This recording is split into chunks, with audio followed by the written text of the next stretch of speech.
बंदी छोड़ सतगुरु रामपाल जी परमेश्वर जी की जय हो।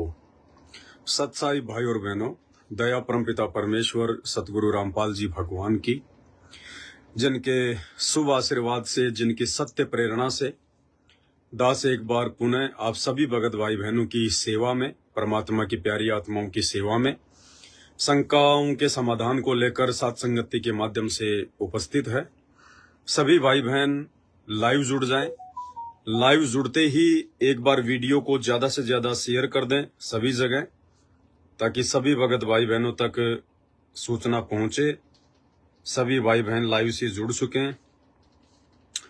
उसके बाद मालिक के ज्ञान आधार से कुछ 10-15 शंकाएं हैं भगत भाई बहनों की, जिनको लेकर हम चर्चा करेंगे। तो सभी भाई बहन एक बार शेयर कर दे। दास भी कुछ व्हाट्सएप के ग्रुपों में डाल देता है।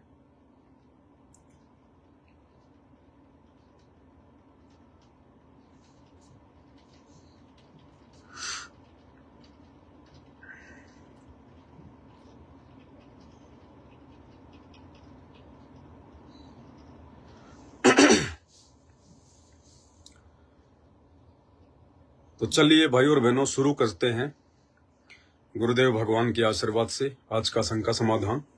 सबसे पहले परमपिता परमेश्वर सतगुरु रामपाल जी भगवान की वंदना करेंगे, उनकी स्तुति करेंगे। परमपिता परमात्मा, सारी सृष्टि के रचनहार, कुल मालिक, असंख्य ब्रह्मांडों के स्वामी, जगत गुरु, तीनों लोकों में प्रवेश करके सबका पालन पोषण करने वाले राजाधिराज, आत्माधार, नाथों के नाथ, देवों के देव महादेव, सर्वेश्वर महेश्वर, मृत्युंजय, अजरो अमर, आदि अनादि, सनातनी प्रभु, जगत पिता जगदीश्वर, श्री श्री 1008 की उपाधि के वास्तविक अधिकारी, अकाल मूर्त शब्द स्वरूपी राम, वासुदेव, सर्वगतम ब्रह्म, परम पूज्य, प्रथम पूज्य, परम संत, परम पुरुष, परम धनी, परम दयालु, सत्य कबीर, हक्का कबीर, अल्लाहु कबीर, अल्लाहु अकबर, बाखबर, अल्लाह ताला, जगत के तारणहार, जगत के मुक्तिदाता, जगत के जगन्नाथ, हारे के सहारे, हिंदुओं के राम, मुसलमानों के अल्लाह, सिखों के वाहिगुरु, ईसाइयों के मसीह, दया के सागर दया निधि, करुणा के सागर करुणा निधि, स्वयंभू परिभू, संकट मोचन, कष्ट हरण, मंगल करण, दुख भंजन, अविगत कबीर, निर्विकार निर्विषम परमात्मा, अलय अलेख सतगुरु, आदि अनादि सतगुरु, असली मर्यादा पुरुषोत्तम, असली राम, असली कृष्ण, असली घनश्याम, असली मुरारी, राजाओं के राजा, महाराजाओं के महाराजा, शहंशाहों के शहंशाह, सम्राटों के सम्राट, भगवानों के भगवान, अल्लाहों के अल्लाह, प्रभुओं के प्रभु, मसीहाओं के मसीह, सच्चे वाहिगुरु, बाबाओं के बाबा, पीरों के पीर, सेठों के सेठ, जगत सेठ, सावलसा सेठ, सर्वगुण संपन्न, अनंत कोटि कलाओं के स्वामी, अनंत कोटि ब्रह्मांडों के नायक, योगियों में महायोगी, ध्यानियों में महाध्यानी, सिद्धों में परम सिद्ध, ज्ञानियों में तत्व ज्ञानी, महाज्ञानी, ब्रह्म ज्ञानी, परम ज्ञानी, सर्वश्रेष्ठ ज्ञानी, युवा कबीर, समृत कबीर, असंवाद, अमित ओजा, सच्चे रहनुमा, करीम अल्लाह, सुभान अल्लाह, दुनिया के अंतिम पैगंबर, 8 सितंबर 1951 से गांव धनाना, जिला सोनीपत, हरियाणा, भारतवर्ष की पावन भूमि पे प्रकट रियल कल की भगवान, ब्रह्मा विष्णु महेश के दादाजी, काल और दुर्गा के पिताजी, सर्व आत्माओं के जनक, अविनाशी परमात्मा, संत श्रोमणी सतगुरु रामपाल जी परमेश्वर जी के चरण कमल में साध संगति से जुड़े हुए हम सभी सत्सेवक भाई बहनों का अनंत कोटि दंडवत प्रणाम। परमपिता परमेश्वर जी से हमारी अरदास है, हमारी विनती है कि हे परमेश्वर, आपने समस्त ब्रह्मांड की आत्माओं में से, समस्त पृथ्वी लोक की अरबों आत्माओं में से हमें अपनी शरण में लेकर, और शरण में लेने के बावजूद भी परमेश्वर आपने जो दया, जो रजा, जो मेहर, जो कृपा अपनी उन आत्माओं पे बख्शी हुई है, जो आत्माएं साध संगति से जुड़ी हुई हैं, जिन आत्माओं को सत्सेवक भाई बहनों के नाम से जाना जाता है, आपने अपने ही भक्तों में भी विशेष तौर से साध संगत से जुड़े हुए भाई बहनों पर विशेष और अपार मेहर बख्शी है, दया बख्शी है। परमेश्वर, आपने हम तुच्छ बुद्धि जीवों की बुद्धि खोली है, ज्ञान योग खोला है। आपने हमें वो शक्ति प्रदान की है, वो बुद्धि प्रदान की है कि हम आपके सत्संगों को समझ सकें, हम आपके मिशन को समझ सकें, हम आपके उद्देश्य को समझ सकें और हम अपने मानव जीवन के मकसद को समझकर, ज्ञान को आधार बनाकर, मर्यादाओं में रहकर, गुरु को भगवान मानकर और अपनी संपूर्ण लगन, आस्था, निष्ठा, समर्पण आप जी के चरण कमल में लगाकर इस काल लोक से मुक्ति प्राप्त कर जाएं। परमेश्वर, आप अपनी ये मेहर, आप अपनी ये दया सदा अपने सत्सेवक बच्चों के ऊपर इसी प्रकार से बनाए रखना परमात्मा। हे परमेश्वर, हम जीव हैं, दो कोटि के प्राणी हैं और आपका विधान है परमात्मा, आपकी वाणियां हैं, आपका एक नियम है कि जैसे ही जीव को थोड़ा सा सुख होता है उसी समय ये परमात्मा से दूरी बना लेता है। ये स्वाभाविक है, ऑटोमेटिक है। इसलिए परमात्मा, आपकी वाणी है कि सुख के माथे पत्थर पड़ो जो नाम हृदय से जाए, बलिहारी उस दुख के ऊपर जो पल पल नाम रटाए। हे परमात्मा, हम सत्सेवकों को आप जी का ज्ञान सुनने के बाद में, आपके ज्ञान को हृदय में समाने के पश्चात, हमें इस नकली दुनिया के किसी भी सुख की, किसी भी भौतिक वस्तु की, किसी भी सांसारिक ऐसी वस्तु की कोई आवश्यकता नहीं है जो भौतिक वस्तु हमें भक्ति से दूर करे, जिस भौतिक वस्तु के कारण हमारे हृदय में, हमारे आत्मा में, हमारे दिल में, हमारे मन में आपके प्रति विश्वास कम हो, श्रद्धा कम हो। परमेश्वर, ऐसी वस्तुओं को सदा हमसे दूर रखना परमात्मा और सदैव अपने चरणों में बनाए रखना परमात्मा। हमें अपना मकसद समझ में आ चुका है। हमें आप जी के सतलोक से चलकर धरती पर प्रकट होने का जो मकसद है वो समझ में आ चुका है। इसलिए परमात्मा, हमने केवल मोक्ष चाहिए और मोक्ष की प्राप्ति के लिए परमेश्वर, हम जीवों की आप एक भी ना सुनना। पता नहीं हमारे मन में तो कितनी खरपतवार चलती रहेंगी और कितने प्रकार की सांसारिक और भौतिक वस्तुओं की डिमांड चलती रहेगी, क्योंकि हम जीव हैं परमेश्वर। जिस प्रकार आपने बताया कि माता पिता के साथ बच्चा कहीं मेले में जा रहा है और मेले में उन आकर्षित वस्तुओं को देखकर बच्चा माता पिता की उंगली छुड़ाकर दौड़ लेता है और वो मेले में जो है वो गुम हो जाता है। तो परमेश्वर, हम तो नादान हैं, हम तो उसी बच्चे की तरह हैं आपके सामने। इसलिए परमात्मा, आप हमारी उंगली को, आप हमारे हाथ को परमेश्वर अपने आशीर्वाद रूपी डोरी से सदैव कस कर पकड़ के रखना। हमारी एक ना सुनना परमात्मा। ये मन पता नहीं क्या चाहेगा, ये मन पता नहीं क्या चाहता है, लेकिन परमात्मा आप कहते हैं कि मन के मते न चालियो, मन के मते हजार, ले डूबेगा दरिया में फिर जावे हाथ से छूट। तो परमात्मा, आप इस मन की ना सुनना परमात्मा, हमारी बिल्कुल ना सुनना। हम जिस हालात में रहकर, जिन परिस्थितियों में रहकर सतलोक की प्राप्ति कर सकते हैं, हमें परमात्मा उन्हीं परिस्थितियों में रखना, हमें उन्हीं हालातों में रखना। इस आत्मा की तरफ से कोई शिकायत नहीं होगी, कोई शिकवा नहीं होगा। अगर शिकायतें होंगी तो इस मन की तरफ से होंगी, और ये मन की तरफ से जो शिकायतें होती हैं परमात्मा, वो बकवाद होती हैं। इसलिए परमेश्वर, आप हमारी बकवादों पर ध्यान ना दें, आप हमें सद्बुद्धि दें ताकि हम बकवाद करने से भी बचें और इस आत्मा की जो इच्छा है, जो चाहत है, आप जी के चरणों में सदैव पड़े रहना और मोक्ष की प्राप्ति करना। परमेश्वर, उसी चाहत को आप जी सुनना, उसी को आप अपने हृदय में बैठाना और उसी को परमेश्वर आप जी जो है परिपूर्ण करना। और मालिक, इसी प्रकार से हमें इस काल के जाल से बचाकर, जो काल का जाल वर्तमान में आपकी संगत में फैला हुआ है, आपके खुद के जो कलयुगी बेटा बेटी, भाई बंधु, रिश्तेदार हैं, जो काल के मोहरे बने हुए हैं, जिन्होंने मनमुखी रूप से आश्रम खोल दिए हैं, केवल उन पत्थरों में भगत समाज का पैसा बर्बाद करते जा रहे हैं, भक्तों को राजनीति से जोड़ दिया है, किसी को भी मर्यादा में नहीं छोड़ा है। ये समय वर्तमान का केवल मर्यादाओं में रहकर, गुरु को भगवान मानकर, ज्ञान को आधार बनाकर आप जी को प्रसन्न करने का समय था, अपनी भक्ति करने का समय था। लेकिन इस समय को, इस अनमोल समय को, क्योंकि ये परीक्षा चल रही है, हमारे एक एक पॉइंट आप जी के पास में नोट हो रहे हैं और इन्हीं पॉइंट के माध्यम से हार और जीत का फैसला होगा। तो परमेश्वर, आपने बहुत बड़ी दया बख्शी अपने सत्सेवक बच्चों पर। ना हम इनके आश्रमों में जाते, ना हम इन आश्रमों के निर्माण में किसी प्रकार का सहयोग करते, क्योंकि वर्तमान में जो आश्रम बनाए जा रहे हैं वो आपके ज्ञान आधार के विपरीत है।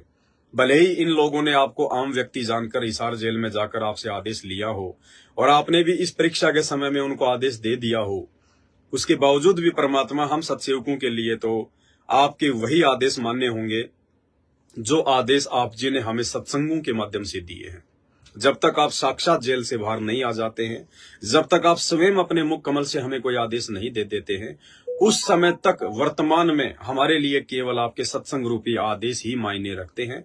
और संगत चाहे जो मर्जी करे, आपका काल प्रेरित कलयुगी जो परिवार है, जो कोऑर्डिनेटर हैं, बेटा बेटी भाई बंधु रिश्तेदार हैं, वो लोग जो मर्जी करें, जितना पाखंड करें, जितना अज्ञान फैलाएं, ज्ञान आधार से अपना शिष्य धर्म समझते हुए तो हम उनका विरोध करेंगे, ज्ञान आधार से करेंगे, भाई बहनों को समझाने का प्रयास करेंगे, लेकिन हम उनकी एक भी बात में आने वाले नहीं हैं।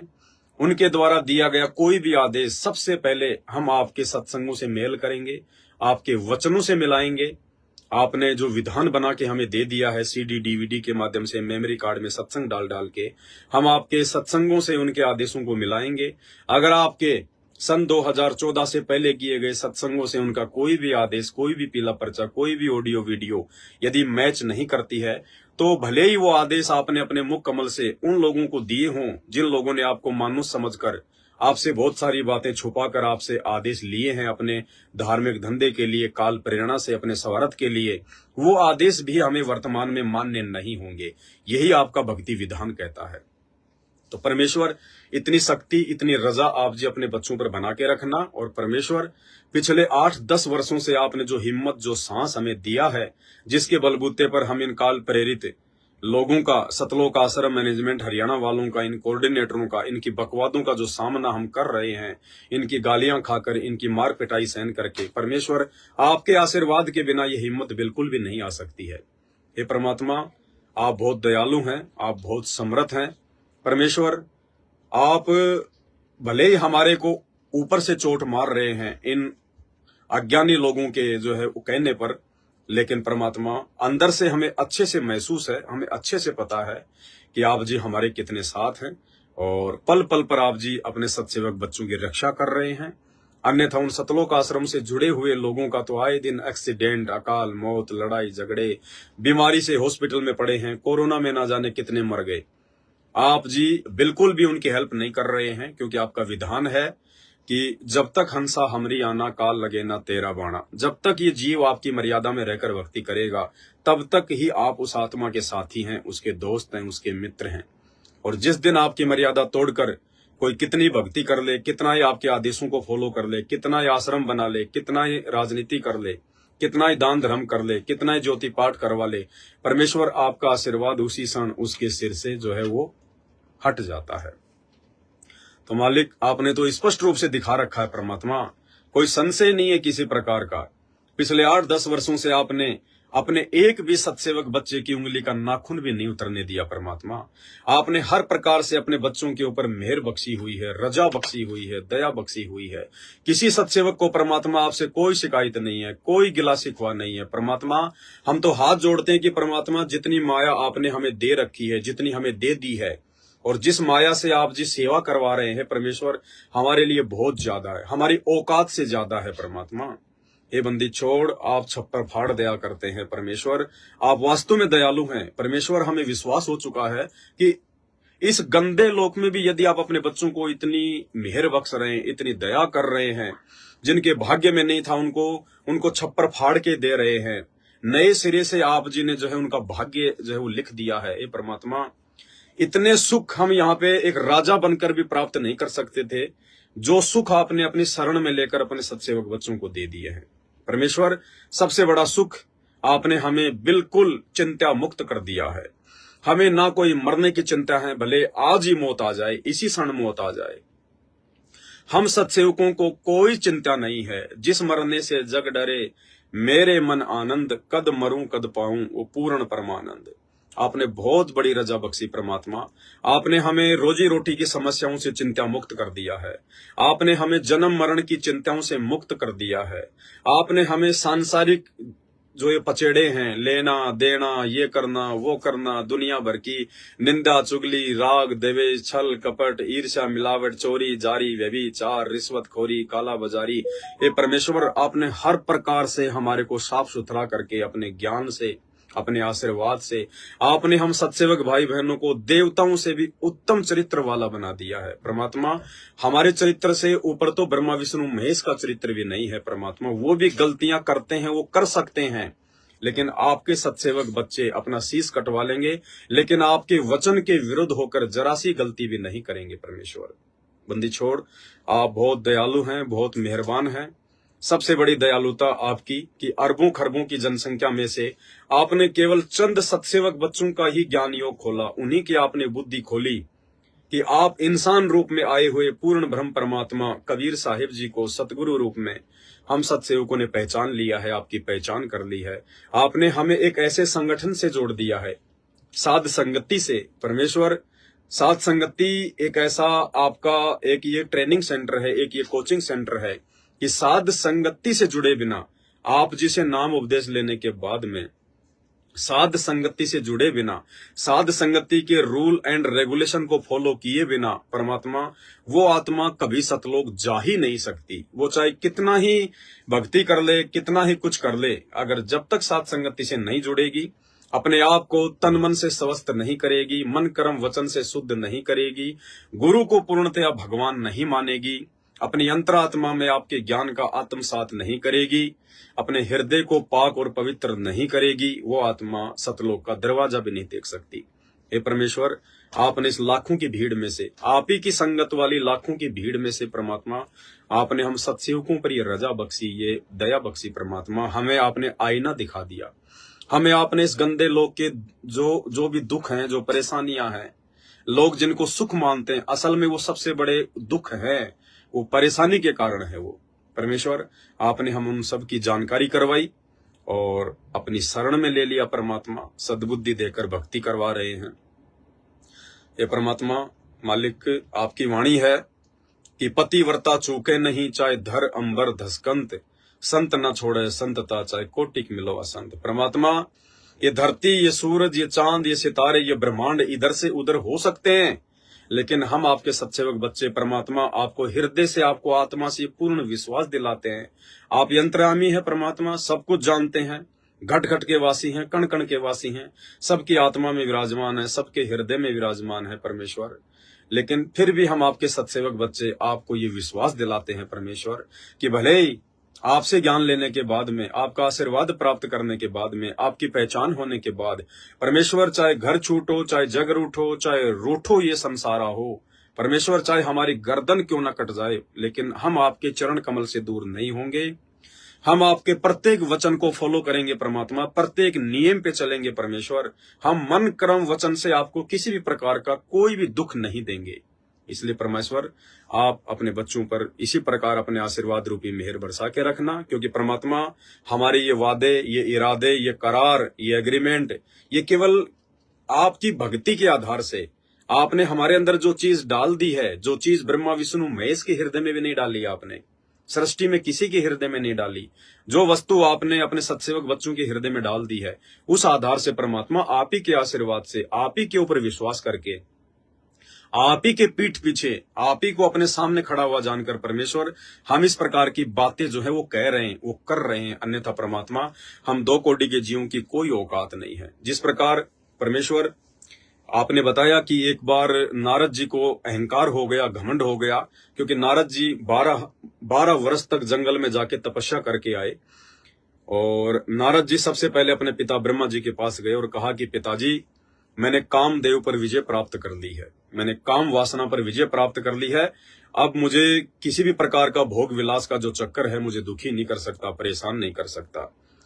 ब्रह्मा जी ने कहा कि बेटा बहुत अच्छी बात है, लेकिन ये बातें सबको कहने की नहीं होती हैं, सबके सामने जिक्र ना किया करो बेटा।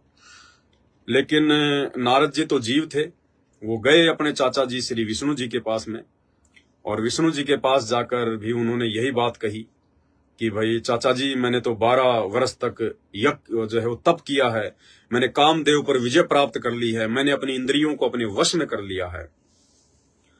अब उधर से जो काल था, शैतान जो दिखाई नहीं देता लेकिन सबकी बुद्धि में बैठा हुआ है। शैतान ने सोचा अगर सभी ने अपनी इंद्रियों पर इसी प्रकार से काबू कर लिया, सभी अगर रजोगुण से दूर होने लग गए, सभी अगर भोग विलास से दूर हो गए, तो मेरा भोजन कैसे तैयार होगा, संतान उत्पत्ति कैसे होगी, मैं खाऊंगा किसको। काल ने विष्णु जी के अंदर जो है प्रेरणा कर दी कि इसका भ्रम तोड़। तो विष्णु जी के रूप में उस काल ने नारद जी का भ्रम तोड़ दिया। और आप सब जानते हैं फिर आगे क्या हुआ। फिर नारद जी को एक जो है राजकुमारी बनना पड़ा, उससे बेहतर उसकी संतान हुई, उसको अपनी गलती का एहसास हुआ। तो परमेश्वर आपने हम पे वही दया बख्शी है। नारद ने तो 12 साल की जो है तपस्या के बाद में उस चीज को उसने प्राप्त किया, उसके बाद भी अपने ऊपर वो काबू नहीं रख पाया, कंट्रोल नहीं रख पाया, शादी के लिए वो तैयार हो गया। और शंकर जी ने भी 88,000 वर्ष तक तपस्या की, कामदेव पर विजय प्राप्त की, लेकिन मोहिनी के रूप को देखकर वो भी डगमग हो गया, विचलित हो गया। परमेश्वर आपने बिना किसी तप के, बिना किसी यज्ञ के, बिना किसी घोर साधना के, अपने आशीर्वाद से अपने हजारों सत्सेवक बच्चों को रजोगुण से दूर कर दिया है। परमात्मा, ये बंदी छोड़, आपने हमें कोई 60, 70, 80 साल की उम्र में दूर नहीं किया, क्योंकि 60, 70, 80 साल की उम्र में तो मजबूरी हो जाती है इंसान की रजोगुण से दूर होना। परमेश्वर आपने तो 30-30 साल की उम्र में, 25-25 साल की उम्र में, 35-35 साल की उम्र में अपने सत्सेवक बच्चों को ज्ञान आधार से रजोगुण से दूर कर दिया है। पति और पत्नी के बीच में भाई बहनों के संबंध स्थापित करवा दिए हैं। और परमेश्वर, हम इस प्रकार की बातें जो करते हैं लाइव आकर, कुछ लोग कहते हैं कि भक्ति का दिखावा नहीं करना चाहिए। बिल्कुल आपकी सही बात है, भक्ति का कभी दिखावा नहीं होना चाहिए, लेकिन हम लोग भक्ति का दिखावा नहीं करते। ये बातें बोल के हम अपने अंदर कोई अहंकार रूप में ये बातें नहीं बोलते कि हमने कामदेव पर विजय प्राप्त कर ली है, हमने भाई बहन के रिश्ते कायम कर लिए हैं। नहीं, अहंकारी तो कोई मूर्ख होता है। अहंकार रूप में, मान बढ़ाई के रूप में, घमंड के रूप में इस प्रकार की बातें कोई बिल्कुल अज्ञानी आदमी कर सकता है, कोई अहंकारी आदमी कर सकता है, घमंडी कर सकता है। संत रामपाल जी के सच्चे भक्त नहीं करते।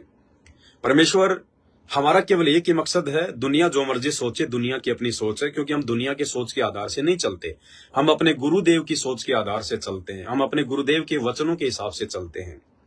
और आप अंतर्यामी है परमात्मा, आप अंदर से जानते हैं कि इस प्रकार की बातें भाई बहनों के सामने रखने का हमारा मकसद क्या है। हमारा मकसद केवल हमारे जो अन्य भगत भाई बहन हैं, जो अभी साथ संगति से नहीं जुड़े हुए हैं, जो सतलोक आश्रम मैनेजमेंट से जुड़े हुए हैं, हमारा जो मकसद है उन भाई बहनों तक ये बातें पहुंचाने का, उनके अंदर भी इस प्रकार की प्रेरणा करना, उनको भी ये जानकारी मिले, उनको पहुंचे कि परमेश्वर के विधान अनुसार जब तक हम रजोगुण से दूर नहीं होंगे, तब तक हम सतगुरु रामपाल जी भगवान का पूर्ण आशीर्वाद प्राप्त नहीं कर सकते। जब तक हम रजोगुण से दूर नहीं होंगे, तब तक तो हम एक भगत भी नहीं बन सकते, चाहे हम कितनी भक्ति कर लें, चाहे 20 साल से आपने नाम ले रखा है। लेकिन जब तक आप भोग विलास से दूर नहीं होंगे, तब तक तो आप एक भगत की श्रेणी में भी नहीं है। भले आपको सतनाम मिल गया, आपको सारनाम मिल गया, आपको सार शब्द भी मिल गया। सतलोक आश्रम मैनेजमेंट के यहाँ तो सारनाम और सार शब्द लेने के बाद भी, कौन सा सारनाम और सार शब्द, नकली सारनाम और नकली सार शब्द। सन 2014 में संत रामपाल जी के जेल जाने के बाद अपने धार्मिक धंधे के लिए काल प्रेरणा से उनके परिवार वाले इन आश्रमों में भक्तों को सारनाम और सार शब्द देते हैं। परमेश्वर ने केवल एक खिलौना डाल रखा है डीवीडी में सारनाम और सार शब्द के नाम पे केवल एक खिलौना डाल रखा है, क्योंकि परीक्षा लेनी थी परमात्मा ने। अरे अगर भगत ही भगत को सारनाम देगा, सार शब्द देगा, तो भगवान क्या धरती पर भेड़ बकरी चराने के लिए आया? फिर भगवान से हम क्या लेंगे? अगर एक पड़ोसी किसी औरत को अगर बच्चा दे रहा है, तो उसका पति क्या देगा उसको? वो फिर उसकी पत्नी क्यों बनी हुई है? उसका दिया हुआ वो क्यों खा रही है? उसके नाम से अपने नाम को क्यों जोड़ रखा है? अगर कोई स्त्री अगर अपने पति से अपने पेट में अगर बच्चा ना डलवा कर अगर किसी अन्य से डलवाती है, तो वो स्त्री पतिव्रता स्त्री नहीं है। इसी प्रकार ये जो सारनाम और सार शब्द है, ये तो एक बच्चा है, और ये बच्चा केवल संत रामपाल जी अपने शब्द से डालते हैं, अपने मुखारविंद से डालते हैं, अपने मुख कमल से देते हैं। आज 28 साल हो गई है संत रामपाल जी को भक्ति मार्ग में ज्ञान देते हुए। 28 वर्षों में मैं चैलेंज करता हूं, मैं पवन दास संत रामपाल जी का शिष्य, सात संगति से जुड़ा हुआ एक 2 कोटि का प्राणी, कोई भी ऐसा एक व्यक्ति संगत का मेरे सामने लाके खड़ा कर दो, या उस ऐसे एक व्यक्ति का नाम बता दो जिसको संत रामपाल जी ने डीवीडी से सारनाम या सार शब्द दिया हो। आज तक संत रामपाल जी ने जिस भी व्यक्ति को सारनाम या सार शब्द दिया है, केवल अपने मुख कमल से दिया है, और उसको अकेले में दिया है, दूसरे को भी नहीं सुनाया, उसके कान में दिया है।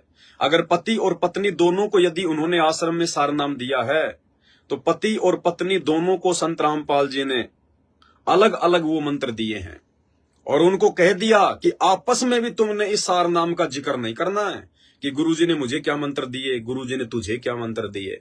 अगर तुमने अपनी पत्नी को या अपने पति को भी ये सारनाम अगर तुमने बता दिया, तो भी तुम उसी समय मर्यादाओं से दूर हो जाओगे। इतनी गुप्त वस्तु। और हिसार जेल से आज कैसे वो परमात्मा ये आदेश दे सकते हैं कि बच्चों सारनाम को आलू टमाटर की तरह समाज में बांट दो? नहीं भाई और बहनों, ये परीक्षा चल रही है, ये परीक्षा चल रही है। ये सारनाम और ये सार शब्द बहुत ही गुप्त वस्तु हैं, और ये गुप्त वस्तु केवल उसी को दी जाती है जो पूर्णतया इसके योग्य हो जाता है, इसके लिए वो अधिकारी हो जाता है। आज संत रामपाल जी का जो सारनाम और सार शब्द है नकली वाला, जो सतलोक आश्रम मैनेजमेंट हरियाणा के द्वारा भगत समाज को आलू टमाटर की तरह बांटा जा रहा है, क्यों? अपने धार्मिक धंधे के लिए, अपने स्वार्थ के लिए। और इनका स्वार्थ क्या है? जब भी किसी को सारनाम ये लोग देते हैं तो ये लोग 21,000 रुपए लेते हैं, एक पाठ प्रकाश का उससे संकल्प करवाते हैं कि भैया पाठ प्रकाश का संकल्प कर ले, 21,000 रुपए आपको देने हैं, तब आपको ये सारनाम मिलेगा। 21,000 रुपए चाहे आप एक बार में दे दो या चाहे जो है वो किस्तों में दे दो। और सार शब्द यदि आपको लेना है, क्योंकि अब ये लोग सार शब्द भी देने लग गए। एक बार तो इन्होंने 2 साल पहले दे दिया लोगों को, और अब इन्होंने एक नया पर्चा निकाला है कि 2010 तक जिनको सारनाम मिल चुका है, अब उनको सार शब्द दिया जाएगा। सार शब्द की क्या कंडीशन है? 1 लाख रुपए की। सार शब्द यदि किसी को चाहिए तो 1 लाख रुपए देने पड़ेंगे, चाहे तो संकल्प कर लो, चाहे वो जो है वो किस्तों में दे दो, चाहे एक बार में दे दो।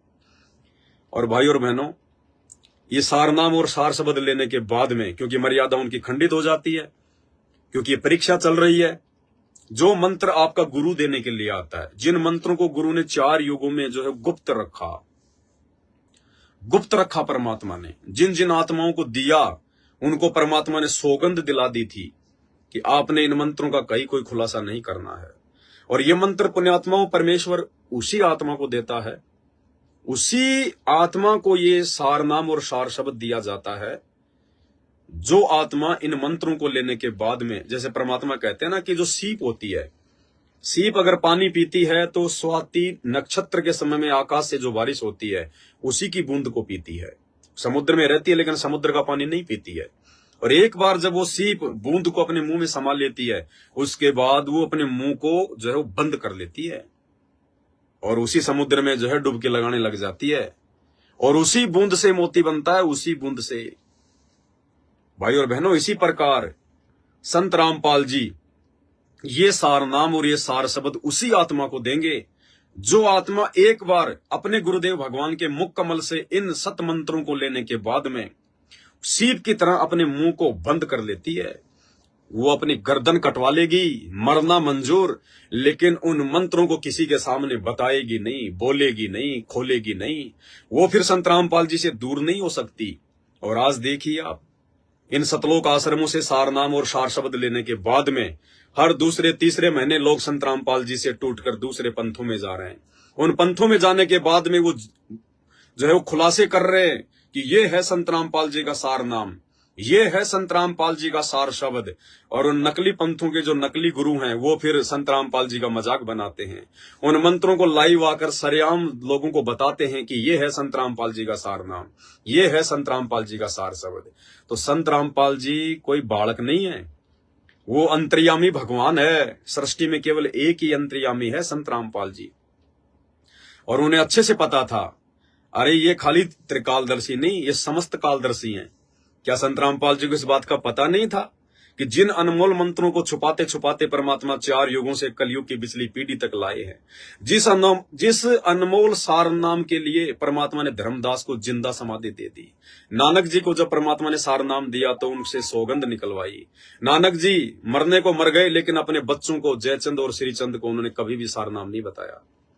तो संत रामपाल जी कोई बालक थे क्या जो एक 15 रुपए की डीवीडी में सार नाम सार सबद डाल के और अपने ही परिवार को, जो काल प्रेरित है, जिसके कारण बरवाला कांड हुआ, जिनकी उल्टी हरकतों के कारण आज संत रामपाल जी जेल में बैठे हुए हैं, उन्हीं गुंडे और मनवस लोगों को, काल प्रेरित लोगों को, अपने बेटा बेटी भाई बंधु रिश्तेदार कोऑर्डिनेटरों को क्या संत रामपाल जी 15 रुपए की डीवीडी में वो सार नाम और सार सबद डाल के आलू टमाटर की तरह बांटने के लिए देकर जाएंगे? ये परीक्षा चल रही थी, परीक्षा, संगत की परीक्षा थी कि संगत मेरे ऊपर कितना विश्वास करती है, संगत को कितना ज्ञान है, क्या संगत मेरा विश्वास करेगी, क्या संगत मेरा जेल से बाहर आने का इंतजार जो है वो करेगी? कौन कौन मेरे बच्चे इन मंत्रों के लिए मेरे जेल से बाहर आने का इंतजार करेंगे, और कौन कौन वो अज्ञानी जो 15-15, 20-20 हजार रुपए के चक्कर में अपने जैसे 2 कोटी के जीवों से, अपने ही भगत भाई बहनों से ये सार नाम भी ले लेंगे, सार शब्द भी ले लेंगे। भाई और बहनों, जिस आत्मा को संत रामपाल जी ने एक बार सार नाम दे दिया, कौन सा? असली सार नाम, असली सार शब्द। और आज तक संत रामपाल जी ने किसी को भी असली सार नाम और सार शब्द नहीं दिया। उन्होंने सतलोक आश्रमों में भी अपने मुख कमल से जिन जिन लोगों को सार नाम दिया है, वो भी सार नाम असली सार नाम नहीं था, क्योंकि आश्रमों से सार नाम लेकर भी बहुत सारे लोग दूसरे पंथों में जाकर खुलासे कर रहे हैं कि ये है वो सार नाम, ये है वो सार नाम। और वर्तमान में जो डीवीडी से दिया जा रहा है और जो संत रामपाल जी ने अपने मुख कमल से दिया था आश्रमों में, वो दोनों सार नाम सेम है। साबित हो जाता है कि संत रामपाल जी ने अभी तक किसी को भी सार नाम नहीं दिया, क्योंकि सार नाम की सबसे पहली जो कंडीशन है, सबसे पहली, वो है भोग विलास से दूर होना, रजोगुण से दूर होना।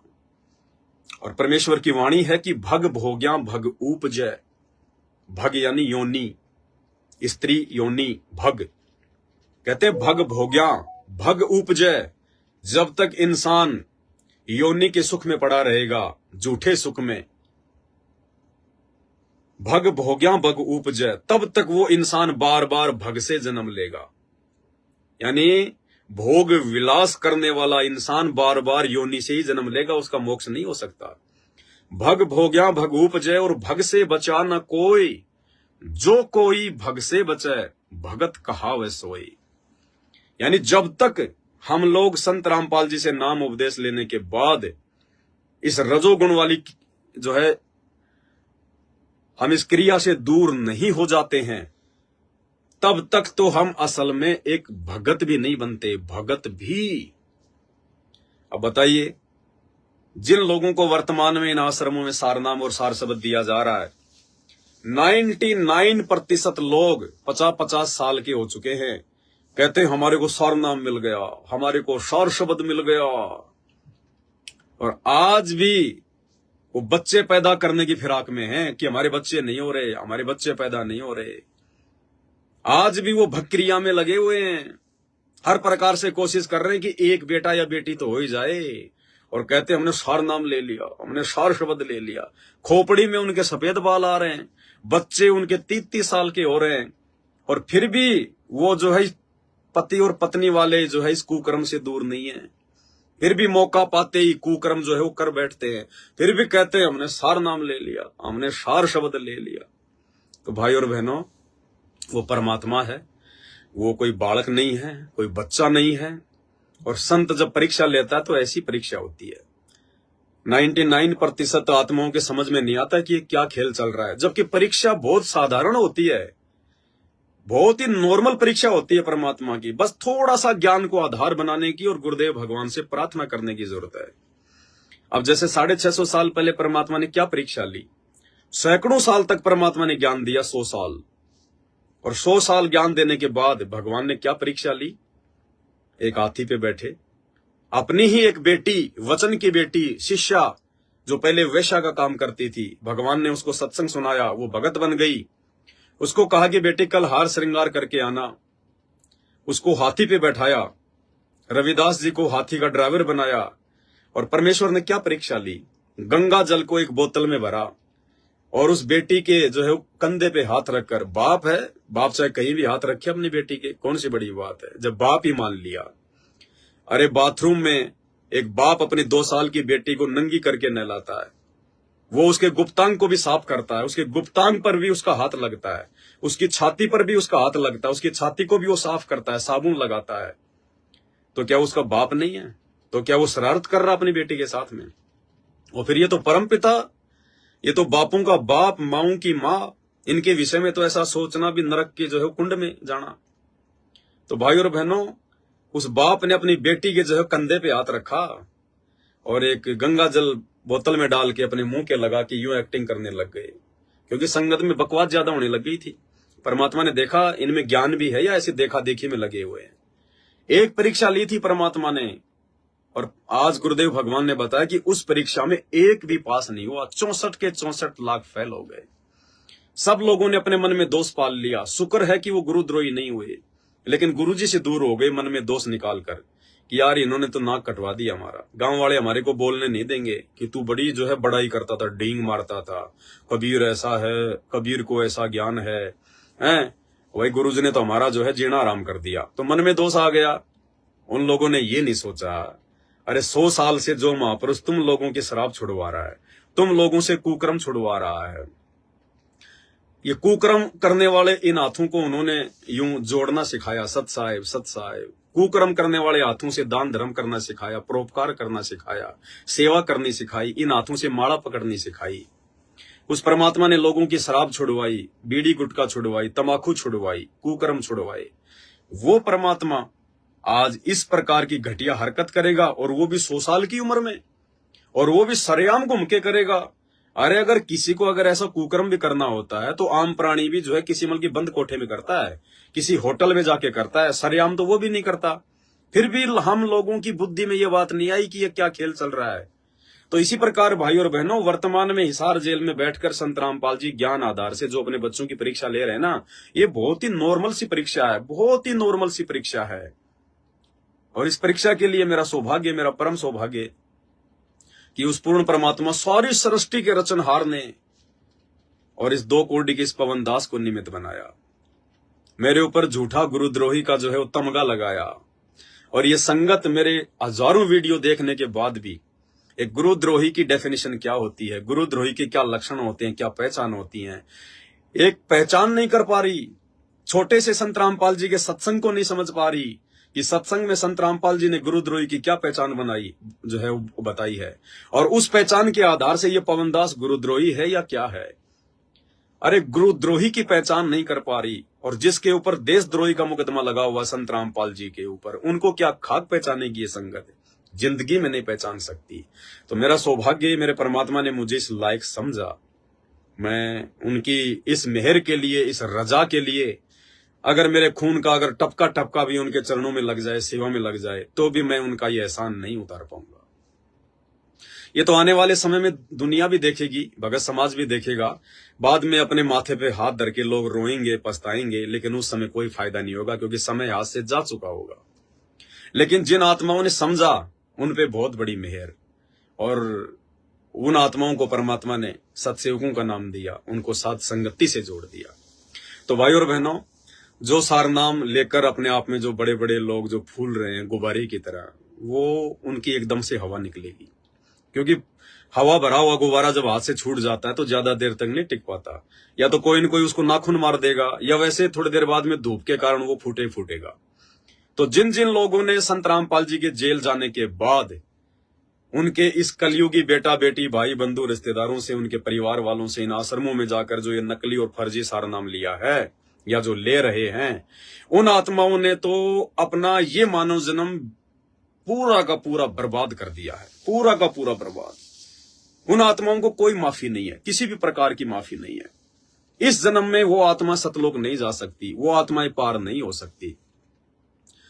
और थोड़ी बहुत आत्माएं जिन्होंने सार नाम लिया, सार शब्द लिया, लेकिन उसके बाद उनको सात संगति के वीडियो देखने को मिल गए, क्योंकि 2018 में इन्होंने पहली बार सार नाम देना शुरू किया था इन आश्रमों में। उसके बाद जब हमने सार नाम के ऊपर वीडियो बनाए, उन आत्माओं को अच्छे से बात समझ में आ गई कि भाई ये सात संगत वाले भाई बहन जो बोल रहे हैं बिल्कुल सही है, और हम तो बहुत बड़ी जो है गलती कर बैठे। और अपने बाप का इंतजार करना चाहिए था। वो किस लिए आया है? क्या वो जेल में बैठने आया है? क्या वो जेल में जो है मतलब कि मरेगा? क्या जेल से ही सतलोक जाएगा? है?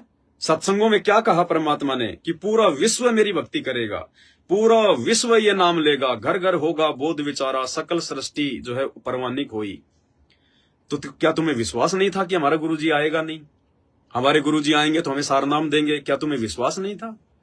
तुम्हें विश्वास नहीं था, इसीलिए तुमने इंतजार नहीं किया।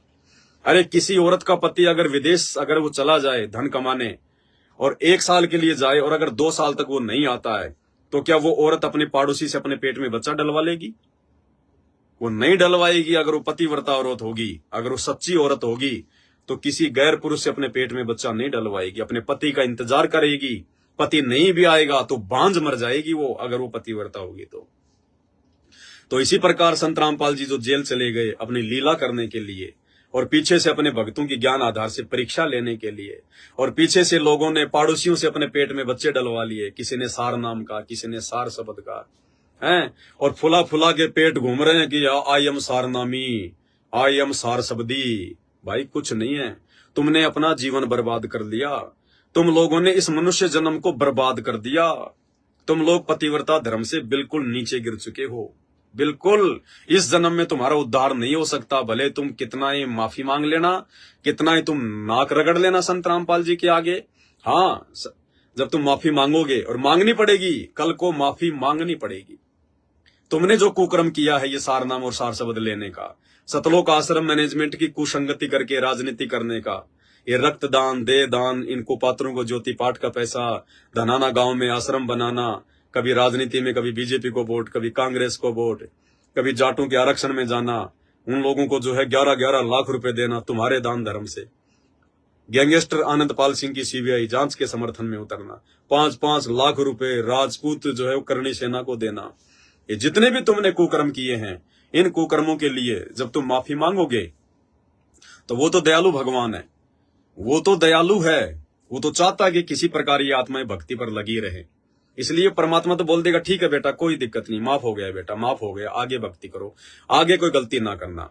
लेकिन वो असल में माफी नहीं है, क्योंकि परीक्षा में जो आपने लिख दिया उसी आधार से आपका जो है परिणाम आएगा। उस समय वो गुरुजी कहे कि बेटा कोई बात नहीं, तूने गलती कर दी तो कोई बात नहीं, उससे बात नहीं बनेगी, क्योंकि वो गुरु आपकी जो है कॉपी चेक करने वाला नहीं है। वो टीचर भले उस परीक्षा के रूम में आपके पास में खड़ा है और आपने लिख दिया भारत की राजधानी नई दिल्ली के जगह बंबई, और फिर आप कहोगे गुरुजी मेरे से तो गलती हो गई, मैंने तो एग्जाम में ये लिख दिया था। वो गुरु कहेगा कोई बात नहीं बेटा, कोई बात नहीं, अगली बार ध्यान रखना। वो कॉपी कोई और जांच करेगा, वो टीचर के कहने से बात नहीं बनेगी। तो इसी प्रकार भाई और बहनों, जो गलतियां आपने जो कर दी हैं, उन गलतियों के लिए संत रामपाल जी तो यही कहेंगे कि बेटा कोई बात नहीं, कोई बात नहीं। लेकिन असल में आपने जो गलती की है, परिणाम तो आपने वैसा ही भोगना पड़ेगा। अरे आपने अपने खेत में गेहूं की जगह भांग का बीज डाल दिया, और बीज डालने के बाद में आप माफी मांगो किसी से कि भाई साहब मेरे से गलती हो गई है, मेरे से गलती हो गई, मैंने तो भांग का बीज डाल दिया, मेरे को गेहूं डालना चाहिए था, मेरे बच्चे अब जो है वो क्या खाएंगे, भूखे मरेंगे। अब कोई आदमी कहे, आपका पड़ोसी कहे कि कोई बात नहीं भाई, कोई बात नहीं, गलती हो गई सो गई, कोई बात नहीं, उसके माफ करने से वो भांग का बीज गेहूं में नहीं बदल जाएगा।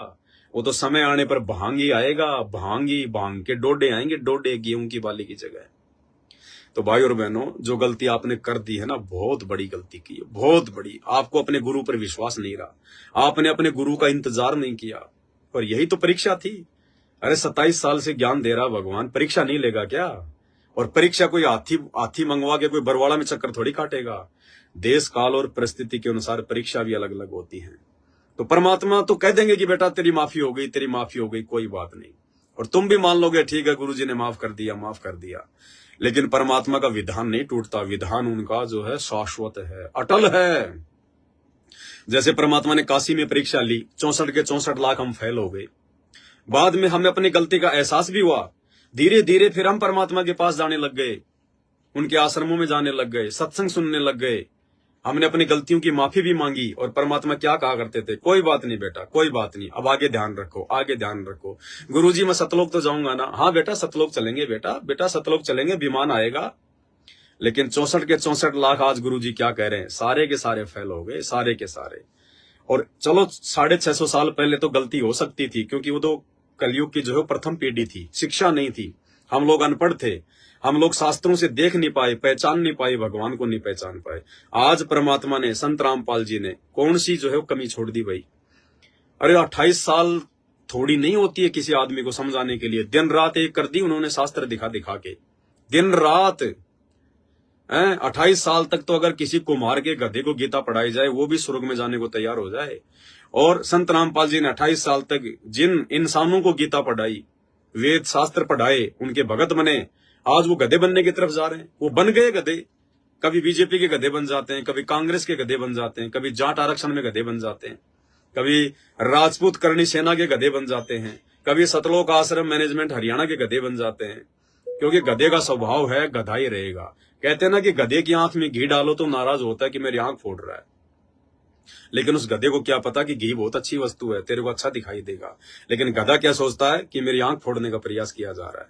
तो हम साथ संगत वाले भाई बहन जो आंखें खोल रहे हैं, गधों की आंख में जो घी डाल रहे हैं, हमारे भगत भाई बहनों की आंखों में जो इन आश्रमों से जुड़े हुए हैं, भले उनको लग रहा है कि हमारी आंख फोड़ रहे हैं, लेकिन भाई हम तुम्हारी आंखें खोलने का प्रयास कर रहे हैं साथ संगति की वीडियो के माध्यम से। अगर खुल जाए तो बहुत अच्छी बात है, अगर आंखें नहीं खुल पाई तो परिणाम तो आपने भोगने पड़ेंगे। दूसरा, तुम्हारे इन जो है कुकर्मों का कोई बंटवारा नहीं करेगा। तो भाई और बहनों, उस सार नाम के योग्य उस सार शब्द के योग्य सतगुरु रामपाल जी अपने सत्सेवक बच्चों को बना रहे हैं।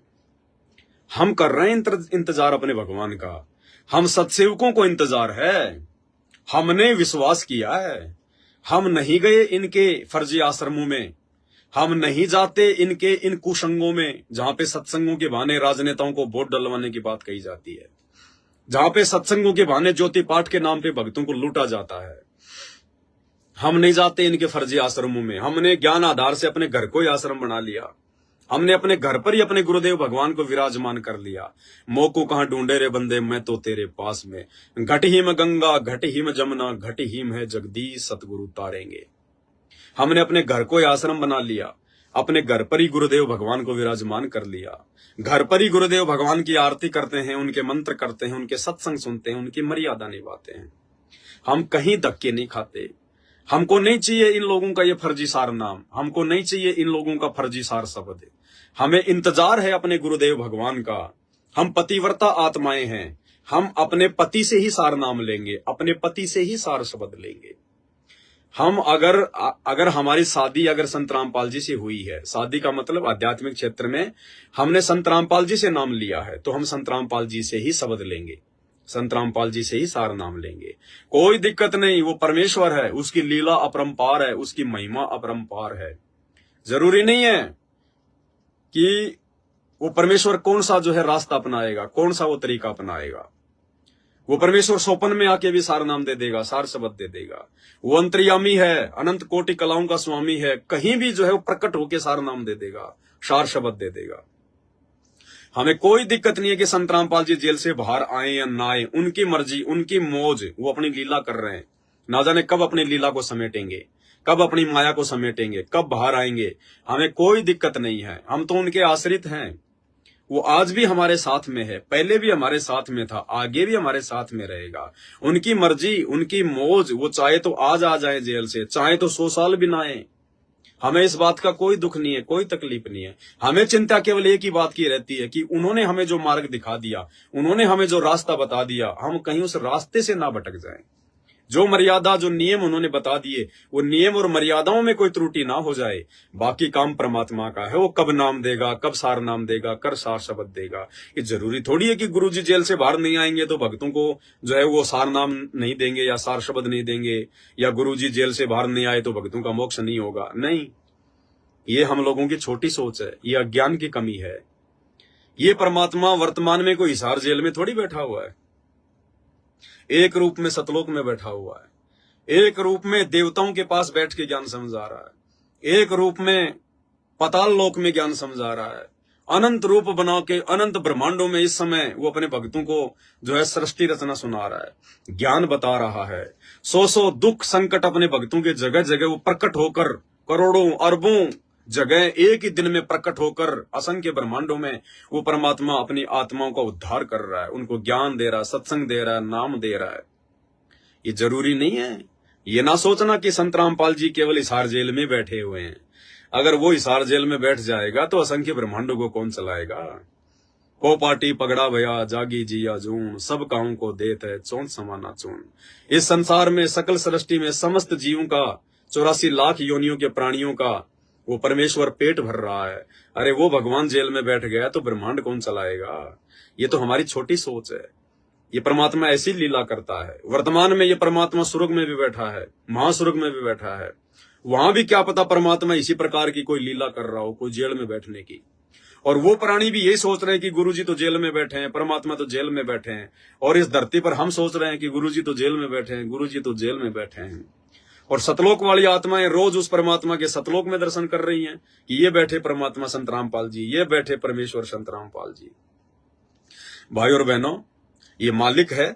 जिस प्रकार परमात्मा ने बताया कि 650 साल पहले हिंदुस्तान की, जिस समय हिंदुस्तान में बांग्लादेश, नेपाल, भूटान, इराक, ईरान, पूर्वी और पश्चिमी पाकिस्तान का हिस्सा, ये बलूचिस्तान, अफगानिस्तान, काबुल, कंधार, ये सब हिंदुस्तान का हिस्सा था। बाद में टूट टूट के अलग हो गया। और उस समय इतना विस्तार और 4 करोड़ जनसंख्या थी, टोटल 4 करोड़। और उस समय उनके 64 लाख भगत हुए, यानी पूरी जनसंख्या के 75% भगत। जबकि उस समय ना कोई टीवी था, ना कोई टेलीविजन था, ना कोई रेडियो था, ना कोई इंटरनेट था, ना कोई मोबाइल था, ना कोई पुस्तकें छापी जाती थी। फिर भी उस परमेश्वर ने 4 करोड़ की जनसंख्या में से 64 लाख लोगों को अपना भगत बनाया। कैसे? वो परमात्मा एक ही समय में हजारों रूप बनाकर अलग अलग जगह पे वो प्रकट हो जाया करते थे। कहीं पे सत्संग सुना रहे हैं, कहीं पे नाम दीक्षा दे रहे हैं, ज्ञान सुना रहे हैं, बिना माइक के, बिना डीजे के, बिना स्पीकर के हजारों लोगों तक उनकी आवाज बिल्कुल साफ जाती थी, जैसे मेरे पास में खड़े हुए हैं। सबको परमात्मा एकदम साफ साफ दिखाई दिया करते थे, जैसे हम लोगों को टेलीविजन में साफ दिखाई देता है। प्रधानमंत्री भाषण दे रहा है दिल्ली में, हम अपने घर पर बैठ के देख रहे हैं, जो हम की पंजाब में। तो ऐसे वो परमात्मा लीला किया करता था। तो आज भी वही परमेश्वर है। असंख्य ब्रह्मांडों में असंख्य रूप बनाकर ये परमेश्वर अपनी लीला कर रहा है, अपनी महिमा जो है वो कर रहा है। तो भाई और बहनों, हम सत्सेवक भाई बहनों ने अब इतनी दया बख्शने के बाद, इतनी मेहर बख्शने के बाद छप्पर फाड़ दया कर दी गुरु जी ने सत्सेवकों पर, छप्पर फाड़ दया। काल ने हर प्रकार से 100 यत्न कर लिए हम सत्सेवकों को तोड़ने के, झूठे मुकदमे करवाकर, मार पिटाई लगवाकर, गालियां निकलवाकर, धमकियां निकलवाकर, गुरुद्रोही कहलवाकर, हर प्रकार से संगत से बाहर करवाकर, हमारा हर प्रकार से मनोबल तोड़कर इस काल ने 100 यत्न कर लिए। लेकिन कहते हैं ना कि जो कुम्हार होता है, कुम्हार वो नीचे हाथ रखता है, सहारा देता है, ऊपर मटके के चोट मारता है। तो सतगुरु रामपाल जी भगवान ने ऊपर से हमारे चोट मारी। और चोट क्यों मार रहे हैं? हमें, हमारे को पकाने के लिए, हमारी कीमत बनाने के लिए। लेकिन नीचे से सहारा भी परमात्मा ही दे रहा है। उस कुम्हार की तरह मटके में नीचे से हाथ भी परमात्मा ही रखा हुआ है। ये संघर्ष, ये चुनौतियां, इनको सहन करने की हिम्मत, शक्ति ज्ञान आधार से, अपने सत्य प्रेरणा से परमेश्वर ने हमें दी। नहीं तो भाई और बहनों, तालाब में एक मछली मगरमच्छ से लड़ाई नहीं कर सकती। ये सतलोक आश्रम मैनेजमेंट हरियाणा ये काल के विशेष दूत हैं। संत रामपाल जी के बेटा बेटी, भाई बंधु, रिश्तेदार, कोऑर्डिनेटर, ये लोग उस काल बलि के ज्योति निरंजन के विशेष एजेंट हैं। ये मगरमच्छ हैं और हम भगत हैं। हम जो है बल्कि मछलियां हैं। तो मछली के तालाब में मगरमच्छ से लड़ाई झगड़ा करने की, टक्कर लेने की औकात नहीं होती। लेकिन परमात्मा का एक नियम है कि जो जाकी सरना बसे ताको ताकी लाज, और जल सेती हाथी बह जाते, और जल सेती मछली जो है उतर जाती और बह जाते गजराज। मछली क्या होती है? मछली जो है जल के ऊपर आश्रित होती है। उसने उस जल को अपना सब कुछ मान लिया। अगर मैं जल में नहीं रहूंगी तो मैं जो है मर जाऊंगी। यानी पानी के बिना मछली का जीवन होता ही नहीं है। उसने अपने आप को समर्पित कर दिया उस पानी के प्रति। तो उस पानी ने भी क्या किया? उसने भी कोई कमी नहीं छोड़ी। उल्टी धारा में पानी की चाहे कितनी भयंकर चाहे धारा हो, मछली उसमें ऊपर चढ़ जाएगी, ऊपर चढ़ जाएगी मछली ऊपर। और उसी पानी में हाथी बह जाते हैं, मगरमच्छ बह जाते हैं, लेकिन मछली नहीं बहती। मछली उल्टी धारा में भी पानी के ऊपर चढ़ जाएगी, ऊपर। क्यों? क्योंकि जो जाकी शरणा बसे ताको ताकी लाज। क्योंकि मछली ने अपने आप को पानी के प्रति समर्पित कर दिया, तो अब ये पानी की जिम्मेदारी थी कि उसने भी मछली को पानी में स्वतंत्र कर दिया कि चाहे इधर जा, चाहे उधर जा, चाहे ऊपर जा, चाहे नीचे जा, तेरा कुछ नहीं बिगड़ेगा।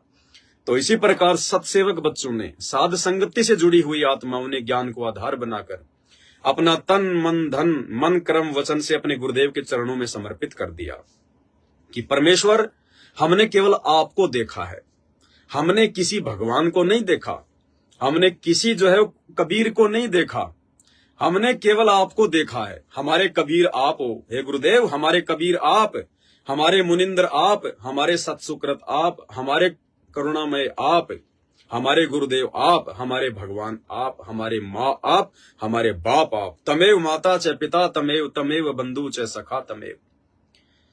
तो परमेश्वर ने जब देख लिया अपने बच्चों के इस प्रकार के भाव, उनका समर्पण, ये लाखों की भीड़ तो 20-20 हजार रुपए दे देकर ये नकली सार नाम लेने के लिए लाइनों में लगी हुई है, सार शब्द लेने के लिए लाइनों में लगे हुए हैं। इनको भीड़ को जो भी आदेश दे दिया जाता है, कोई पीला पर्चा बना के, कोई ऑडियो वीडियो सुना के, भले ही वो आदेश मेरे ज्ञान के विपरीत है, तो भी ये लोग भेड़ बकरियों की तरह अंधे होके दौड़ रहे हैं, चिंतन ही नहीं कर रहे, ज्ञान को आधार ही नहीं बना रहे, नीर खीर का निवेरा ही नहीं कर रहे। और मेरे सत्सेवक बच्चे, इनको कोई भी आकर कुछ भी कह दे, ये नहीं देखते कि सामने आदेश देने वाला तो गुरुजी का लड़का है, और ये आदेश तो गुरुजी की बेटी दे रही है, और गुरुजी का भाई कह रहा है, कह रहा होगा गुरुजी का भाई, कह रही होगी गुरुजी की बेटी, कह रहा होगा गुरुजी का बेटा। हमारे क्या लगे, वो भी हमारे जैसे 2 कोटि के जीव हैं। अगर वो कुछ कह रहे हैं तो कोई दिक्कत नहीं। क्या कह रहा भाई बता? भाई गुरुजी का आदेश आया है, बीजेपी ने वोट देना है, और जो बीजेपी ने वोट नहीं देगा उसका तो नाम खंड हो जाएगा, हैं? उसको तो आश्रमा से बाहर पटक दिया जाएगा भाई, आश्रमा में नो एंट्री कर दी जाएगी। गुरुजी का आदेश है भाई। ठीक है भाई, तूने दे दिया तेरा आदेश। अब उस आदेश को हम सत्सेवक भाई बहन अपने गुरुजी के सत्संगों से मेल करते हैं। हम सत्सेवक भाई बहन आपस में एक दूसरे के साथ में फोन करके डिस्कस करते हैं कि भगत जी ये इस प्रकार का आदेश बताया जा रहा है, इस प्रकार का पीला पर्चा आया है। गुरुदेव ने तो 28 साल में कभी ना कोई राजनीति की, ना कभी बीजेपी को वोट डलवाए, ना कभी कांग्रेस को वोट डलवाए, जबकि बीजेपी उस समय भी थी, कांग्रेस उस समय भी थी, हैं? ये चुनाव तो भगत जी उस समय भी आते थे, हैं? परमात्मा ने तो कभी आदेश नहीं दिया, ना उस समय कोई भगत आदेश दिया करता था कि गुरुजी ने ये आदेश दे दिया। और आज जेल जाने के बाद में गुरुजी के ज्ञान के विरुद्ध काम हो रहा है। गुरुजी तो कहते हैं कि जो राजनीति करता है उसको तुम भगत ही नहीं मानते। तो भाई हम विचार करते हैं और अंतर्यामी परमात्मा ने देख लिया कि अब ये मेरे बच्चे काल के जाल में नहीं आने वाले, अब इनको काल नहीं ठगने वाला। अब ये अपने बाप के नक्शे कदम पर चलते हुए, अपने बाप के पद चिन्हों पर चलते हुए, ज्ञान आधार से ये खुराक खा खाकर जवान हो चुके हैं, यंग तगड़े रेसलर हो चुके हैं। तब परमात्मा दया बख्शता है। फिर परमेश्वर ने हमारे ऊपर दया बख्शी, रजोगुण से दूर कर दिया। फिर परमेश्वर ने हमारे ऊपर दया बख्शी, परमात्मा हम सबके घरों में आकर विराजमान हो गए। घर घर में परमात्मा ने बेड लगवा दिया। फिर परमेश्वर ने हम पे दया बख्शी, ना रिश्तेदारी में किसी ब्याह शादी फंक्शन में जाना, ना भात छुचक में जाना, ना किसी की ब्याह शादी जन्मदिन में लड्डू पकोड़े खाने जाने। दया बख्शी परमात्मा ने घर घर में पाठ प्रकाश की वाणियां भिजवा दी। सबको परमात्मा ने सद्बुद्धि दी। सुबह 5 बजे उठकर अपना नित्य नियम, दोपहर को 12 से 2 के बीच में रमेणी, शाम को संध्या काल के समय संध्या आरती। हर प्रकार से परमात्मा जो उनकी भक्ति विधान है उसमें चला रहे हैं। समय पे हम लोग सत्संग भी सुनते हैं, आरती भी करते हैं, मंत्र भी करते हैं। जगत के लोगों के सामने ज्यादा उठना बैठना, ज्यादा बोलचाल, ज्यादा भाईचारा हम नहीं निभाते। साधु सेती मस्करी, चोरा नाल खुशहाल, मल अखाड़ा जीतेंगे युगन युगन के माल। दुनिया सेती दोस्ती, पड़े भजन में भंग, एका एकी राम से या साधु के संग। कबीरा ता जाइए रह संतन की प्रीत, इष्ट मिले और मन मिले, मिले सकल रसरीत। परमेश्वर ने अपनी इन वाणियों पे हमें चलाया और आज छप्पर फाड़ दिया परमात्मा ने, छप्पर फाड़। परमेश्वर ने धो मांझ के हम सत्सेवकों को सार नाम के योग्य बनाया। बना रहे हैं परमात्मा। जो भी कमी होगी अपने हिसार जेल से बाहर आने तक पूरी कमी को धो मांझ कर साफ करवा देंगे साध संगति के माध्यम से। और जैसे ही गुरुदेव भगवान आएंगे, एक सत्संग में क्या कहा था परमात्मा ने कि बच्चों आने वाले समय में 1 साल के अंदर अंदर ये प्रथम नाम, सतनाम और सार नाम भी दे दिया जाएगा। वो क्या संकेत था परमात्मा का कि आने वाले समय में जब मैं लीला करूंगा, हिसार जेल में जाकर बैठूंगा और मेरे मार्ग में जो गंदगी होगी वो सारी की सारी जो गंदगी है साफ हो चुकी होगी। मेरे परिवार वाले, ये कोऑर्डिनेटर, ये मनमुखी लोग, ये सब इनके अज्ञान का, इनके पाखंड का जेल वाली लीला के दौरान सबके सामने काला चिट्ठा आ जाएगा कि मुझे किसने समझा, अपने गुरुदेव को जो है वो किसने समझा, ज्ञान को आधार जो है वो किसने बनाया, कौन मेरी गैर हाजिरी में मेरी भक्ति करेगा, मेरे मार्ग पे चलेगा। भाई वर्तमान में ये समझ लो गुरुजी जेल में बैठे तो ये समझ लो गुरुजी सतलोक गए। अब आप उनके मार्ग पे कैसे चलोगे, कैसे आप उनके नियमों पे चलोगे? बस वही तो देख रहा है वो परमात्मा। वो परमात्मा हिसार की छोटी जेल में बैठ के आप और हम जो इस काल की 21 ब्रह्मांड रूपी जो इस बड़ी जेल में है, वो परमात्मा वह बैठ के यही तो देख रहा है कि मान लो 2014 बरवाला कांड के बाद में तुम्हारा गुरु सतलोक चला गया, अब पीछे से तुम कैसे मेरे मार्ग पे चलते? अगर मैं परमानेंट ही चला जाता तो तुम तो सत्यानाश कर देते मेरे भक्ति मार्ग का। जब आज ही मेरे रहते सहते, मेरे जेल में रहते सहते तुमने मेरे ज्ञान के विरुद्ध सारे कुकर्म कर डाले, बीजेपी, कांग्रेस, आरक्षणबाजी, गुंडों की सीबीआई जांच, रक्तदान, देहदान, ज्योति पाठ के नाम पे पैसा लूटना, सार शब्द सार नाम पे लूट मचाना, आए दिन भगत समाज को भक्ति ना करके उल्टे सीधे कामों में लगाए रखना। आज वहां विशाल सत्संग है, आज वहां विशाल सत्संग है। अरे क्या करेंगे विशाल सत्संग में जाके? विशाल सत्संग में कोई संत रामपाल जी स्वयं आ रहे हैं क्या? अरे उन विशाल सत्संग में क्या होगा है? वही डीवीडी पे, वही टेलीविजन पे 1 घंटे का सत्संग चला दिया जाएगा। अरे तुम विशाल सत्संग में जाओगे, आओगे, 2 घंटे 4 घंटे बर्बाद करोगे, अपना डीजल पेट्रोल फूकोगे हैं? अरे वहां इतनी सारी भीड़ होगी, वहां कोई बच्चा रो रहा है, कोई औरतें बात कर रही हैं, कोई खाना खा रहा है, कोई चाय पी रहा है, हैं? पू पा पी पा हो रही है, तुम वहां पे सत्संग सुनोगे? अरे जो विशाल सत्संग सुनने के लिए तुम जा रहे हो और तुम्हारे को छोटा सा भी सत्संग वहां पे सुनने को नहीं मिलेगा, तुम्हारी समझ में नहीं आएगा। वो सत्संग जो तुम आने जाने में समय बर्बाद करोगे, इतने में तो अपने घर पे बैठकर अपना मकान अंदर से बंद करके चिड़िया की भी आवाज नहीं आएगी, शांति से बैठ के सुनो कि गुरुदेव क्या कह रहे हैं। विशाल सत्संग, आधा घंटे सत्संग चला के और फिर कहेंगे भाई गुरुजी का आदेश आ गया, बीजेपी को वोट डालना है। ये था उनका विशाल सत्संग, ये है उनका विशाल सत्संग। टोटल काल प्रेरित, टोटल काल के दूत गुरुजी के परिवार वाले, बेटा बेटी, भाई बंधु, रिश्तेदार, ये कोऑर्डिनेटर, इनका केवल एक ही मकसद है काल प्रेरणा से कि संत रामपाल जी की सारी संगत को मेरी गोद में बैठा दो, बस मेरा आहार बना दो।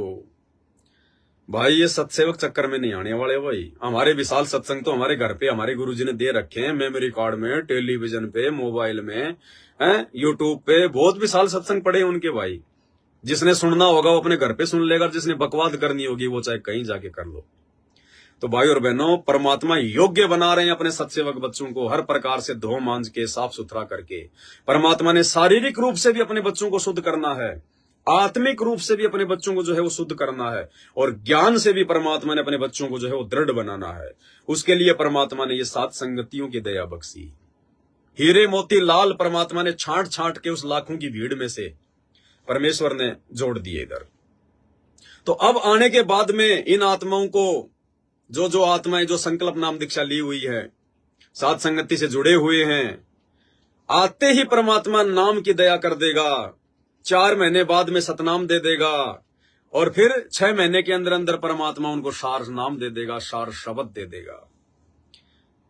इसलिए परमात्मा ने ये लीला रची है पूरी, ये खेल खेला है परमात्मा ने कि पहले मैं छांट तो लूं कि मेरे हैं कितने एक, अरे कोयल के बच्चे हैं कितने और कौवे के कितने घुसे हुए हैं।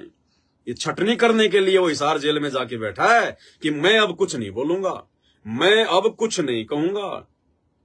ये परीक्षा का समय है, जो मैंने इनको ज्ञान दिया है उस आधार से इनको परीक्षा देनी पड़ेगी। अरे ये गलती तो एक छोटा सा मास्टर भी नहीं करता। हम अपने बच्चे को स्कूल भेजते हैं, साल भर तक उसको पढ़ाता है, रिवीजन करवाता है, बार बार उसको रट्टा मरवाता है, और जब उस बच्चे की परीक्षा होती है तो वही टीचर जिसने साल भर तक पढ़ाया वही बच्चा एग्जाम हॉल में उस बच्चे को देखता रहता है, घूमता रहता है। और क्वेश्चन आ गया कि भारत की राजधानी नई दिल्ली, भारत की राजधानी क्या है, नीचे 4 ऑप्शन आ गए और वो बच्चा लिख रहा है कि भारत की राजधानी बंबई। वो टीचर देख भी रहा है लेकिन वो टीचर कुछ नहीं कहता, कुछ नहीं कहता वो टीचर, क्योंकि उसको पता है कि ये परीक्षा का समय चल रहा है। इस समय इस बच्चे ने मेरे द्वारा सीखे गए ज्ञान के आधार से लिखना है। और यदि कोई टीचर उस परीक्षा के समय अगर बच्चे की हेल्प करता है, मदद करता है, तो वो टीचर नहीं है, वो दुश्मन है, उसका दुश्मन। और उस बच्चे को भी इस बात का अच्छे से पता है। वो बच्चा जो एग्जाम दे रहा है और उसको कोई बात समझ में भी नहीं आ रही और वो टीचर भी वहीं खड़ा है जिस टीचर ने उसी बात को सैकड़ों बार उसको समझाया, वो बच्चा भी नहीं पूछेगा। वो बच्चा भी परीक्षा के समय अपने टीचर से कोई सवाल जवाब नहीं करता, क्योंकि उस बच्चे को पता है कि मेरी परीक्षा चल रही है, अगर मैं पूछूंगा तो भी ये टीचर मुझे नहीं बताएगा। तो भाई और बहनों, वर्तमान में परीक्षा चल रही है। 28 साल से संत रामपाल जी ने ज्ञान दिया, सैकड़ों बार सृष्टि रचना बताई, सैकड़ों बार कहानी किस्से बताए, क्या सही है क्या गलत है, काल हमारे को कैसे ठगेगा, कहां ठगेगा, भक्ति मार्ग में तुम्हें कौन से कार्य करने चाहिए, कौन से कार्य नहीं करने चाहिए, किस पर तुम्हारे को विश्वास करना चाहिए, अपने गुरु पर या अपने गुरु के परिवार पर, आंख बंद करके चलना चाहिए या कैसे चलना चाहिए। टीचर ने 28 साल तक ज्ञान दिया। 2014 से हमारी परीक्षा शुरू हो गई, टीचर जाके जेल में बैठ गया। अब यदि कोई बच्चा यदि टीचर के पास में कोई प्रार्थना भेजता है हिसार जेल में, या कोई प्रार्थना लगवाता है सतलोक आश्रम के नंबरों पर कि भगत जी मेरी ये प्रार्थना मेरी गुरुजी तक पहुंचा दो, मेरी ये प्रार्थना गुरुजी तक पहुंचा दो, तो वो बच्चा नहीं, वो मूर्ख है, मूर्ख है। अरे परीक्षा चल रही है नालायक, ज्ञान को आधार बना, सत्संग सुन, अपने समस्याओं का खुद समाधान कर। टीचर के पास में भेजने से कोई फायदा नहीं है और ना ही वो टीचर बताएगा परीक्षा के समय में। अगर टीचर ने बता दिया तो फिर वो परीक्षा काहे की, फिर तो ड्रामा है, ढोंग है, पाखंड है। तो भाई ये परीक्षा चल रही है और इस समय ऐसा ही हो रहा है। संत रामपाल जी हिसार जेल से किसी को कोई आदेश नहीं दे रहे, ना बीजेपी को वोट डालने के, ना कांग्रेस को वोट डालने के, ना धनाना में आश्रम बनाने के, ना जगह जगह आश्रम बनाने के, ना स्टेडियम बनाने के, ना गुंडों की सीबीआई जांच करवाने के, ना जाट आरक्षण के, ना रक्तदान के, ना देहदान के, ना पाखंड के। परीक्षा चल रही है। परीक्षा के समय जो मूर्ख बच्चे हैं, जो अज्ञानी बच्चे हैं, उनके बेटा बेटी भाई बंधु रिश्तेदार, वो जाकर उनसे सवाल करते हैं, क्योंकि सत्संग ढंग से सुने नहीं, दिमाग में उनकी बातें आई नहीं। वो उस परीक्षा के समय में अपनी मूर्खता का परिचय देते हुए गुरु को मानुस मानकर वो जाकर उनसे बातें करते हैं कि गुरुजी, हाँ भाई, क्योंकि मिलाई तो होती है, जो ब्लड रिलेशन वाले हैं वो मिल सकते हैं गुरुजी से, वकील मिल सकते हैं, तो वकीलों को तो अपनी वकालत से मतलब है। अब जो उनके परिवार वाले वो जाते हैं परीक्षा के समय में, गुरुजी, हाँ जी गुरुजी एक बात है, बोलो भाई क्या बात है। गुरुजी हरियाणा में बीजेपी सरकार का बहुत अच्छा माहौल है, गुरुजी अब की बार हरियाणा में बीजेपी सरकार ही आएगी, और गुरुजी यदि हम हरियाणा सरकार को, बीजेपी सरकार को अगर सपोर्ट कर दें, अगर भक्तों से वोट डलवा दें, तो गुरुजी बीजेपी सरकार को भी ये हो जाएगा कि बाबा रामपाल तो हमारे समर्थन में है। गुरुजी हो सकता है आपको जमानत मिल जाए, गुरुजी हो सकता है आप जी जो है जमानत पे बाहर आ जाओ। तो परीक्षा चल रही है। उस शिष्य ने तो अपनी मूर्खता दिखा दी, बच्चे ने तो परीक्षा के समय में अपनी मूर्खता दिखा दी गुरु से ये बातें बोल के। अब गुरु क्या करेगा परीक्षा के समय में, गुरु ये कहेगा अच्छा, और वाह भाई वाह बहुत अच्छी बात है, अरे अगर ऐसी बात है तो देख लो भाई, अगर थन बेरा है कि बीजेपी सरकार आवेगी और बीजेपी सरकार अगर मेरी जमानत करवा देगी और तुम्हें पूरा यकीन है तो भाई देख लो बहुत अच्छी बात है। भाई मैं तो जेल में बैठा हूं, मैंने तो बेरा को नहीं, भाई बीजेपी का माहौल है, कांग्रेस का माहौल है, भाई तुम बाहर हो, तुम्हारे को अच्छे से पता है कि क्या है और क्या नहीं है, तो तुम देख लो भाई बहुत अच्छी बात है। टीचर यही कहेगा।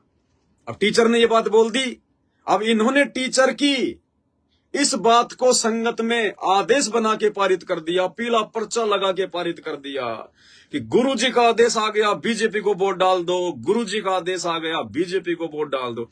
गुरुजी के खोपड़ी में कोई खुजली चल रही है क्या जो जबरदस्ती कहेगा कि बच्चों बीजेपी को वोट दो? तुम लोगों ने परीक्षा के समय मूर्खता दिखाई, गुरुजी के सामने जाके ये बात की, तो गुरु कोई बालक नहीं है। गुरु को पता है इस बात का कि अगर इसमें दिमाग होता तो मेरे पास में आता ही नहीं। अरे अगर गुरु को भगवान मान लिया तो भगवान किसी राजनीतिक पार्टी के जो है जमानत के भरोसे बैठा है क्या? किसी राजनीतिक पार्टी किसी प्रशासन की औकात है क्या जो गुरु को जेल में बैठा देगी? लेकिन टीचर ने भी देख लिया कि इनमें इतनी बुद्धि है और ये ड्रामा तो ये रचेंगे, इसमें कोई संशय नहीं है। तो टीचर भी ने कह दिया ठीक है भाई, तुम्हारे को जैसा अच्छा लगे वैसा करो, बहुत अच्छी बात है भाई। टीचर क्यों कमी छोड़ेगा? टीचर क्यों कमी छोड़ेगा? उस चीज को ये आदेश बना के पारित कर देते हैं।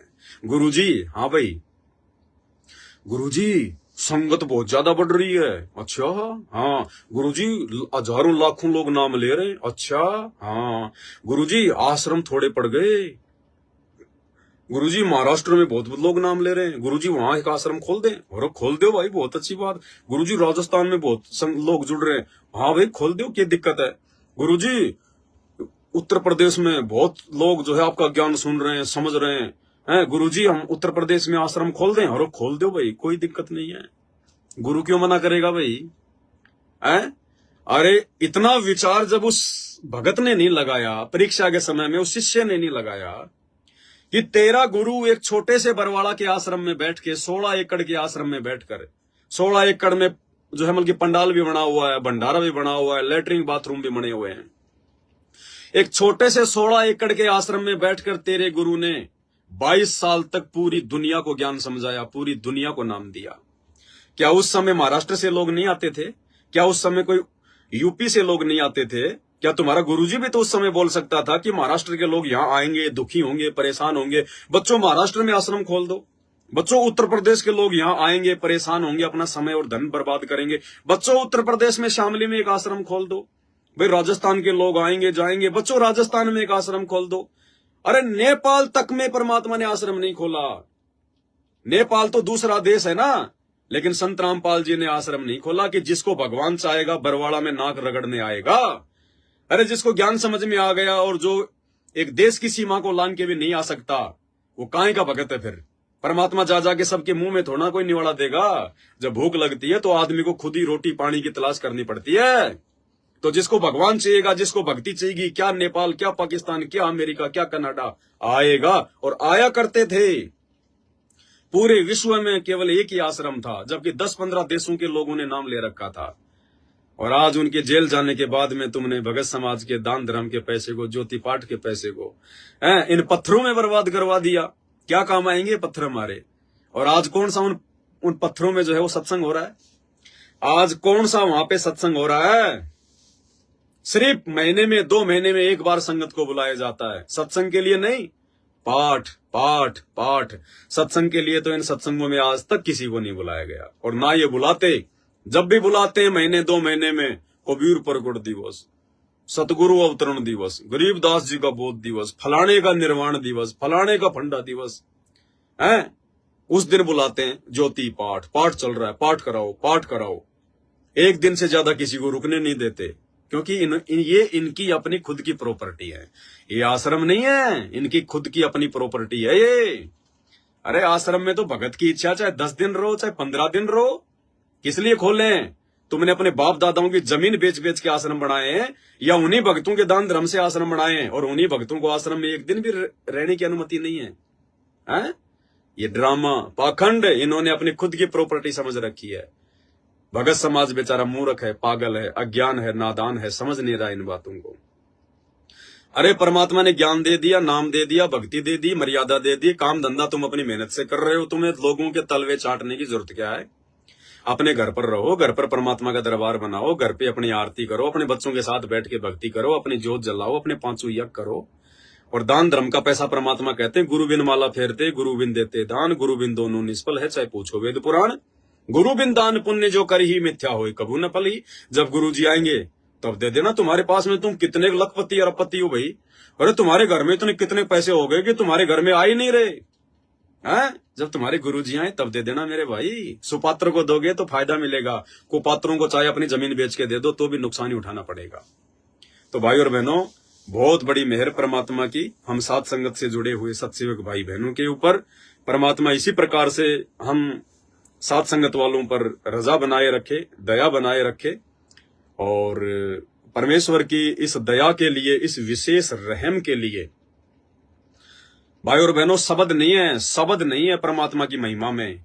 जो दया परमात्मा ने सात संगत पे बख्शी है, सांसद सेवकों पर बख्शी है, शब्द नहीं है वास्तव में। भाई और बहनों, हम हैं वो हीरे मोतीलाल परमात्मा के, हम सात संगत वाले। हमारे लिए आया परमात्मा। गोता मारूं स्वर्ग में, जा बैठूं पाताल, गरीब दास ढूंढता फिरूं अपने हीरे मोतीलाल। आप और हमारे लिए आया है परमात्मा, लाखों की भीड़ के लिए नहीं आया।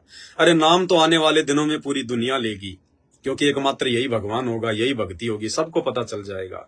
2028 लास्ट टाइम है युग परिवर्तन का। ये सभी देव देवताओं के ऊपर पैर हो जाएंगे, साधु संत महात्मा सब आपको हॉस्पिटल में जो है ये सड़े हुए मिलेंगे। कहां जाएगी ये दुनिया? रोएगी, चिल्लाएगी। ना कोई मस्जिद में भगवान मिलेगा, ना कोई मंदिर में भगवान मिलेगा, ना चर्च और गुरुद्वारे में मिलेगा। ऊपर हाथ करके रोएंगे, अपनी जान की भीख मांगेंगे। एकमात्र संत रामपाल जी ठिकाना दिखेगा इनको। उस समय तो आएंगे, तो मजबूरी में आएंगे, आना ही है दुनिया को, दूसरा ठिकाना ही नहीं है। तो उस समय तो लूला, लंगड़ा, काना, अंधा, गूंगा, बहरा, ज्ञानी, अज्ञानी सभी संत रामपाल जी के भगत बन जाएंगे। लेकिन जो परिस्थितियां संत रामपाल जी ने वर्तमान में बनाई है एक भगत को तैयार करने की, ये परीक्षाएं आगे नहीं होंगी भाई और बहनों, ये संघर्ष आगे नहीं होगा, ये ज्ञान आधार से चिंतन मनन, ये सात संगति के वीडियो आगे नहीं बनेंगे। ये ऐसी परिस्थितियां बनाई है संत रामपाल जी ने 2014 के बाद से, इनका कोई जवाब नहीं है। अरे आगे क्या संघर्ष होगा? पूरी दुनिया सत्साहिब करेगी, पूरी दुनिया सत्साहिब करेगी। कौन संघर्ष है? आप चाहे कहीं भी जाओ, कहीं भी आओ, कहीं भी मालिक की कोई चर्चा करो, सब संत रामपाल जी के भगत हो जाएंगे। देव देवताओं की औकात का सबको पता चलेगा, अल्लाह मौला राम रहीम की औकात का सबको पता चल जाएगा। मंदिर, मस्जिद, चर्च, गुरुद्वारे, ये पाखंड सबके सामने आ जाएंगे। कौन तुम्हारा विरोध करेगा? एक किराने की दुकान वाला भी सत साहेब, बस में जाओगे जो कंडक्टर सत साहेब, ड्राइवर भी सत साहेब, आप ट्रेन में जाओगे 100 में से जो 90% लोग होंगे सत साहेब, सत साहेब, सत साहेब। कहां संघर्ष होगा भाई? कौन तुम्हारा विरोध करेगा? ना ज्ञान आधार से कोई चर्चा होगी, हैं? क्या सेवा होगी? कोई सेवा नहीं होगी। सेवादार तो हमने देखे कहां है, अब आएंगे सेवादार। क्या सेवा करोगे? क्या संघर्ष करोगे? ना ये परिस्थितियां बनेंगी ऐसी, ना कोई गलती करेगा जो ज्ञान आधार से फिर तुम लोगों को समझाओगे। सतलोक ले जाने के लिए परमात्मा ने जिन आत्माओं को छांटना है, ये भाई और बहनों 2014 बरवाला कांड के बाद से लेकर जब तक संत रामपाल जी सार जेल से बाहर नहीं आ जाते तब तक। मैं ये नहीं कहता कि उनके जेल से आने के बाद जो दुनिया नाम लेगी वो सतलोक नहीं जाएगी, नहीं। वो संत रामपाल जी जाने, उनका काम जाने। वो कौन से जन्म में भेजेंगे, वो कब भेजेंगे, वो जाने, उनका काम जाने।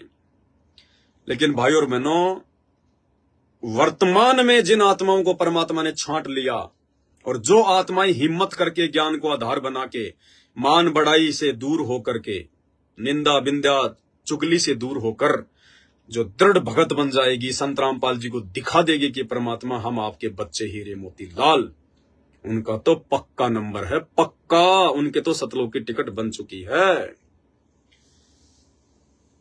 बाकी कौन जाएगा, कौन बचेगा, गारंटी नहीं है इस बात की, क्योंकि परिस्थितियां नहीं बनेंगी। ये गोल्डन चांस है। इस गोल्डन चांस में परमात्मा ने हमें सात संगतियों से जोड़ दिया। देखो, जैसे गुरुजी कहते हैं कि बच्चों तुम सतलोक जाओ, फिर तुम्हारे बच्चे भी आ जाएंगे तुम्हारे पीछे पीछे। भाई ये एक जो है मतलब मन डांटने वाली बात है। हमारे बच्चे तो आएंगे सतलोक, क्योंकि वर्तमान में हम हैं और वर्तमान में हमारे जो बच्चे हैं, और गुरुजी के रहते सहते यदि हमारे कोई पोता पोती भी हो गए, और यदि उन्होंने भी संत रामपाल जी से नाम ले लिया और आजीवन मर्यादा में रहे, तो वो भी सतलोक जाएंगे। लेकिन उसके बाद नहीं, उसके बाद तो खाली जो है वो कलम चढ़ेगी। उनको फिर जन्म मिलते रहेंगे मनुष्य के, सतयुग जैसा माहौल हो जाएगा। लाखों साल धरती पर कोई किसी को दुखी नहीं करेगा, कोई परेशान नहीं करेगा। वो आत्माएं सुख भोगेंगी, लेकिन पार नहीं हो पाएंगी। पार होने के लिए तो भाई परमात्मा कहते हैं सारी प्रोसीजरों से पार होना पड़ता है। अब क्या कहते हैं परमात्मा हमारा जो मतलब मन डांटने के लिए कि बच्चों तुम सतलोक जाओ, पीछे से अपने बच्चों की टेंशन ना करना, धीरे धीरे तुम्हारे बच्चे भी सतलोक में आ जाएंगे, धीरे धीरे तुम्हारे बच्चे भी सतलोक में आ जाएंगे, तुम्हारे माता पिता भी सतलोक में आ जाएंगे। अब भाई और बहनों एक बात बताओ, आज मैंने नाम ले रखा है, ठीक है, और मान लीजिए मेरे माता पिता ने नाम नहीं लिया, मेरे माता पिता ने मान लीजिए नाम दीक्षा नहीं ली, वो संत रामपाल जी की भक्ति नहीं करते, और मुझे संत रामपाल जी कह रहे हैं कि बेटा आपका तो मोक्ष पक्का है, टेंशन ही मत लो, और फिर आपका ये परिवार धीरे धीरे वहां आ जाएगा, यही आपके माता पिता, यही आपके भाई बहन, आपके बेटा बेटी सब धीरे धीरे करके सतलोक में आ जाएंगे और आपका एक परिवार बन जाएगा। भाई और बहनों, ये परिवार हमें सतलोक में नहीं मिलेगा, और ना हमें कोई ये इच्छा होनी चाहिए कि इस यहां पर हमारे जो बेटा बेटी, जो माता पिता हैं, वो ही हमें सतलोक में मिले। वो भी हमारी सबसे बड़ी कमजोरी हो जाएगी। अकेला आया था, हमें ध्यान है क्या कि साथ में मेरे माता पिता ने भी सतलोक में हाथ खड़ा किया था। आपको याद है कि सतलोक में आपके बेटा बेटी, आपके रिश्तेदार, आपके भाई बंधुओं ने भी हाथ खड़ा किया था कि मैं भी जाऊंगा उस काल के साथ में। तो यहां से पूरे परिवार का ठेका क्यों ले रहे हो कि मेरे माता पिता भी सतलोक में जाने चाहिए, मेरे बेटा बेटी भी सतलोक में जाने चाहिए। उनके अपने कर्म, उनके अपने संस्कार, वो जाए ना जाए, वो कब जाए, उनकी मर्जी, उनकी मौज। हम क्या कर सकते हैं इसमें? मन में भी नहीं रखनी ये चीज। और देखो, परमात्मा हमारा मन डांटने के लिए बोलते हैं कि तुम्हारा यही परिवार वहां इकट्ठा हो जाएगा। मेरे माता पिता ने मान लीजिए नाम नहीं ले रखा, और मैंने बहुत अच्छी भक्ति कर ली, और मेरा शरीर छूट गया, तो शरीर छूट गया तो परमात्मा तो मर्यादित भगत को सतलोक में भेजेंगे, तो मुझे परमात्मा सतलोक ले गए। अब एक बात बताओ, मेरे माता पिता ने तो भक्ति शुरू नहीं की संत रामपाल जी की, फिर सतलोक में जब मेरा वहां पे जब मतलब जन्म होगा तो कौन से माता पिता से होगा? वो जिन्होंने संत रामपाल जी का नाम ही नहीं लिया, जिन्होंने भक्ति नहीं करी, जो मर गए। और मेरा सतलोक जाने का टाइम हो गया, मुझे गुरुजी सतलोक ले गए, तो सतलोक में मुझे कौन से माता पिता मिलेंगे? अगर यही परिवार अगर सतलोक में मिलेगा तो यहां वाले माँ बाप ने तो नाम ही नहीं लिया, और उनसे पहले तो मैं सतलोक चला गया, तो वहां मेरा जो जन्म होगा वो कौन से माता पिता से होगा? विचार करो भाई और बहनों, क्योंकि सतलोक जाएंगे तो एक बार तुम्हारा जन्म होगा ही होगा, और जन्म कैसे होगा? वहां पे माता पिता से होगा, उनके शब्द से होगा। तो कौन से माता पिता से हुआ? तो नए माता पिता मिल गए ना, या फिर ये वाले माता पिता परमात्मा ने भेजे, फिर मेरे को जन्म दिया, फिर वापस छोड़ा इन माता पिता को। तो इसी प्रकार भाई और बहनों, जो बेटा बेटी हैं, हमने उम्मीद नहीं करनी कि ये बेटा बेटी मेरे सतलोक में आए, तो फिर वो तो फिर ममता हो गई। अगर आपके मन में ये इच्छा हुई कि भगवान मेरा तो नंबर आ गया सतलोक का, और गुरुजी ने तो कह रखा कि तेरे बेटा बेटी भी आ जाएंगे, तो फिर तो हमें हमेशा एक मल की वो रहेगी मन में कि मेरा बेटा बेटी कब आएंगे, मेरे बेटा बेटी कब आएंगे कि नहीं आएंगे। तो फिर तो हमारी आस्था वहीं रहेगी, जहां आशा तहां भाषा हुई, मन कर्म वचन सुमरियो सोई। फिर वापस हमारे को यही गधा कुत्ता सूअर बनना पड़ेगा। जो गलती द्वापर में सुदर्शन सुपच ने की, जो गलती त्रेता में रानी इंद्रमती ने की, हमने उन गलतियों से शिक्षा लेनी है कि परमात्मा कहां क्या संकेत करते हैं। सुदर्शन का जाने का नंबर आ गया, परमात्मा मानसरोवर पे ले गए और कहा बेटा मन में कोई शंका, कोई इच्छा? बोले परमात्मा वैसे तो कोई इच्छा नहीं है, लेकिन मेरे माता पिता बहुत अच्छे थे, मेरे को कभी भक्ति से मना नहीं करते थे, ये परमात्मा उनको भी कभी अपनी शरण में लेना। इतनी सी कमजोरी थी, यही धक्के खा रहा है वो सुदर्शन सुपच। वो इंद्रमती मानसरोवर पे ले गए परमात्मा, बोले बेटी कोई उस गंदे लोग की कोई इच्छा, रिश्ते नाते परिवार में कोई इच्छा? बोले भगवान आपने ऐसा ज्ञान दे दिया, फिर भी कोई इच्छा रहेगी? लेकिन परमात्मा मेरा पति बहुत अच्छा था, खुद भक्ति नहीं करता था, लेकिन मेरे को मना नहीं करता था, ये मालिक उसको भी संभालना। तो ये ठेकेदारी हमारी है क्या? अरे उस बाप की जिम्मेदारी है, परमात्मा की जिम्मेदारी है, लेकिन वो ठेकेदार नहीं बन गई, वो ठेकेदार नहीं बन गई, वो रानी इंद्रमती। इतनी सी गलती नीचे गिरा दिया भगवान ने, आज भी यही धक्के खा रही है। तो भाई और बहनों, हमने केवल अपने आत्म कल्याण की सोचनी है। ये बेटा बेटी, माँ बाप, भाई बंधु, रिश्तेदार भक्ति करेंगे तो पार होंगे, नहीं तो बाढ़ में जाओ। धर्मदास वाली गलती हमने नहीं करनी है। इस मोह ममता को पूरी तरह से साफ करना है मालिक के ज्ञान आधार से। हमने चक्कर में नहीं पड़ना इनके, ये तो हमारे ऋण संबंधी हैं, दुश्मन है हमारे। अरे माता पिता, बेटा बेटी, रिश्तेदार तो हमारे ऋण संबंधी है पिछले जन्मों के, जिनका हमने ले रखा या किसी ने हमारा लिया हुआ है। मैंने किसी को सता रखा या किसी ने मेरे को सता रखा है, वो अपना बदला लेने के लिए हमारे बेटा बेटी, भाई बंधु, रिश्तेदारों के रूप में आए हुए हैं। जैसे आज कोई बाप मतलब जगत में अपने बच्चों की शादी करता है, एक बाप ने अपनी बेटी की शादी में कितना खर्चा करना पड़ता है? आप देख लो, संत रामपाल जी के भक्तों के अलावा गार्डन लेना पड़ेगा। अगर शहर में रहता है तो मैरिज गार्डन करना पड़ेगा। अब 4 से 5 लाख रुपए बिना तो वो मैरिज गार्डन नहीं होता 2 दिन के लिए। फिर 200-300 आदमी आएंगे, कम से कम 2.5-3 लाख रुपया उनका 56 प्रकार का भोजन बनाने में।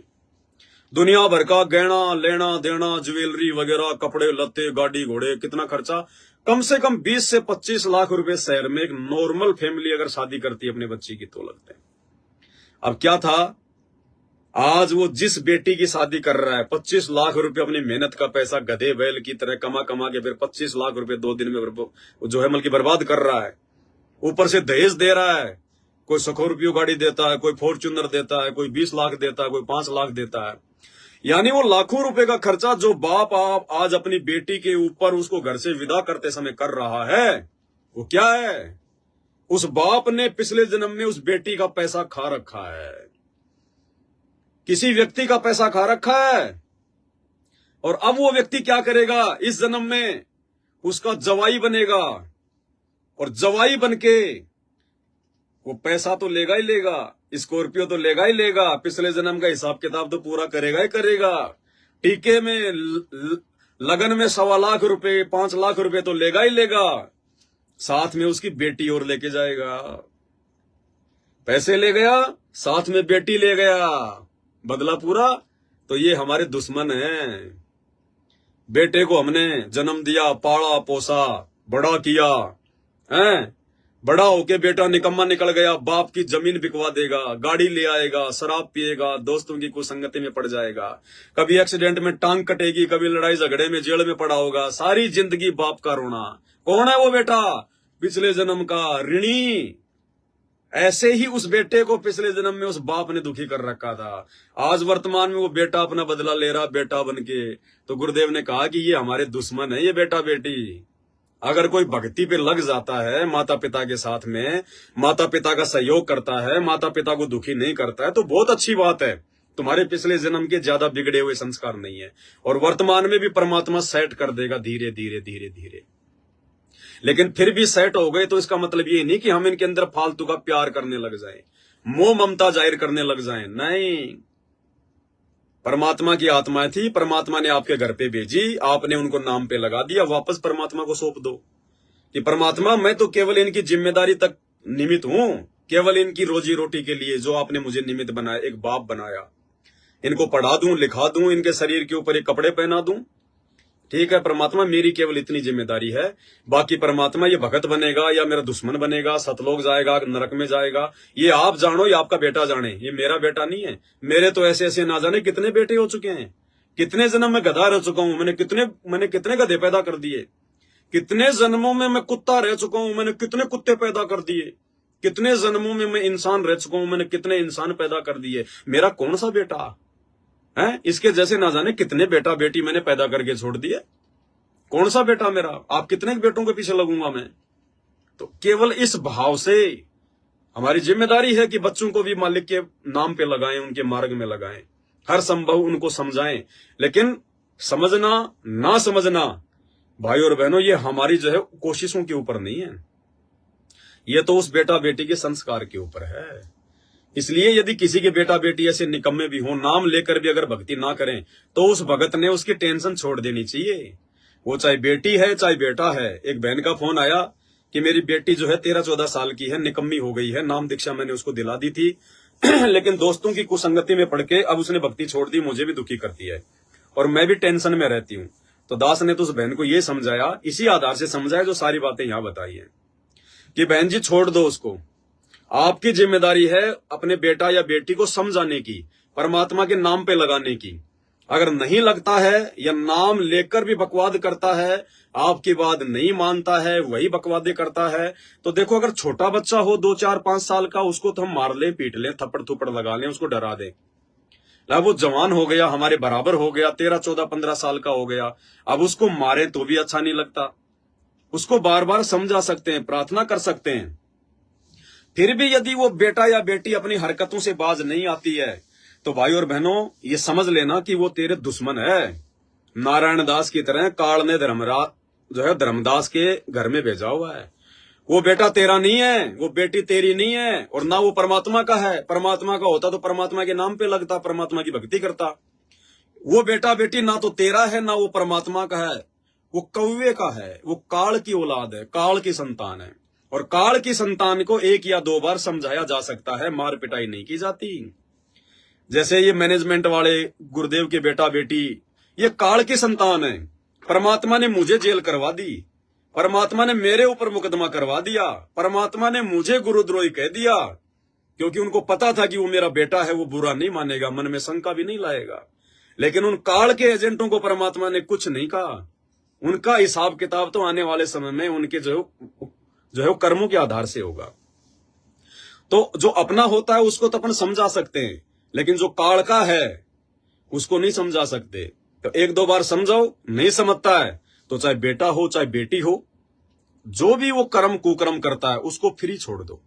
फ्री उसको कह दो कि भैया इस घर में तो बकवाद देखो मैं करने नहीं दूंगा, इस घर में तो बकवाद होगी नहीं। अपने यार दोस्त वगैरह अपने बाहर तक सीमित रखना, इस घर में बकवाद नहीं होगी, इस घर में फालतू की कोई खाना पीना उल्टी सीधी चीजें नहीं होंगी।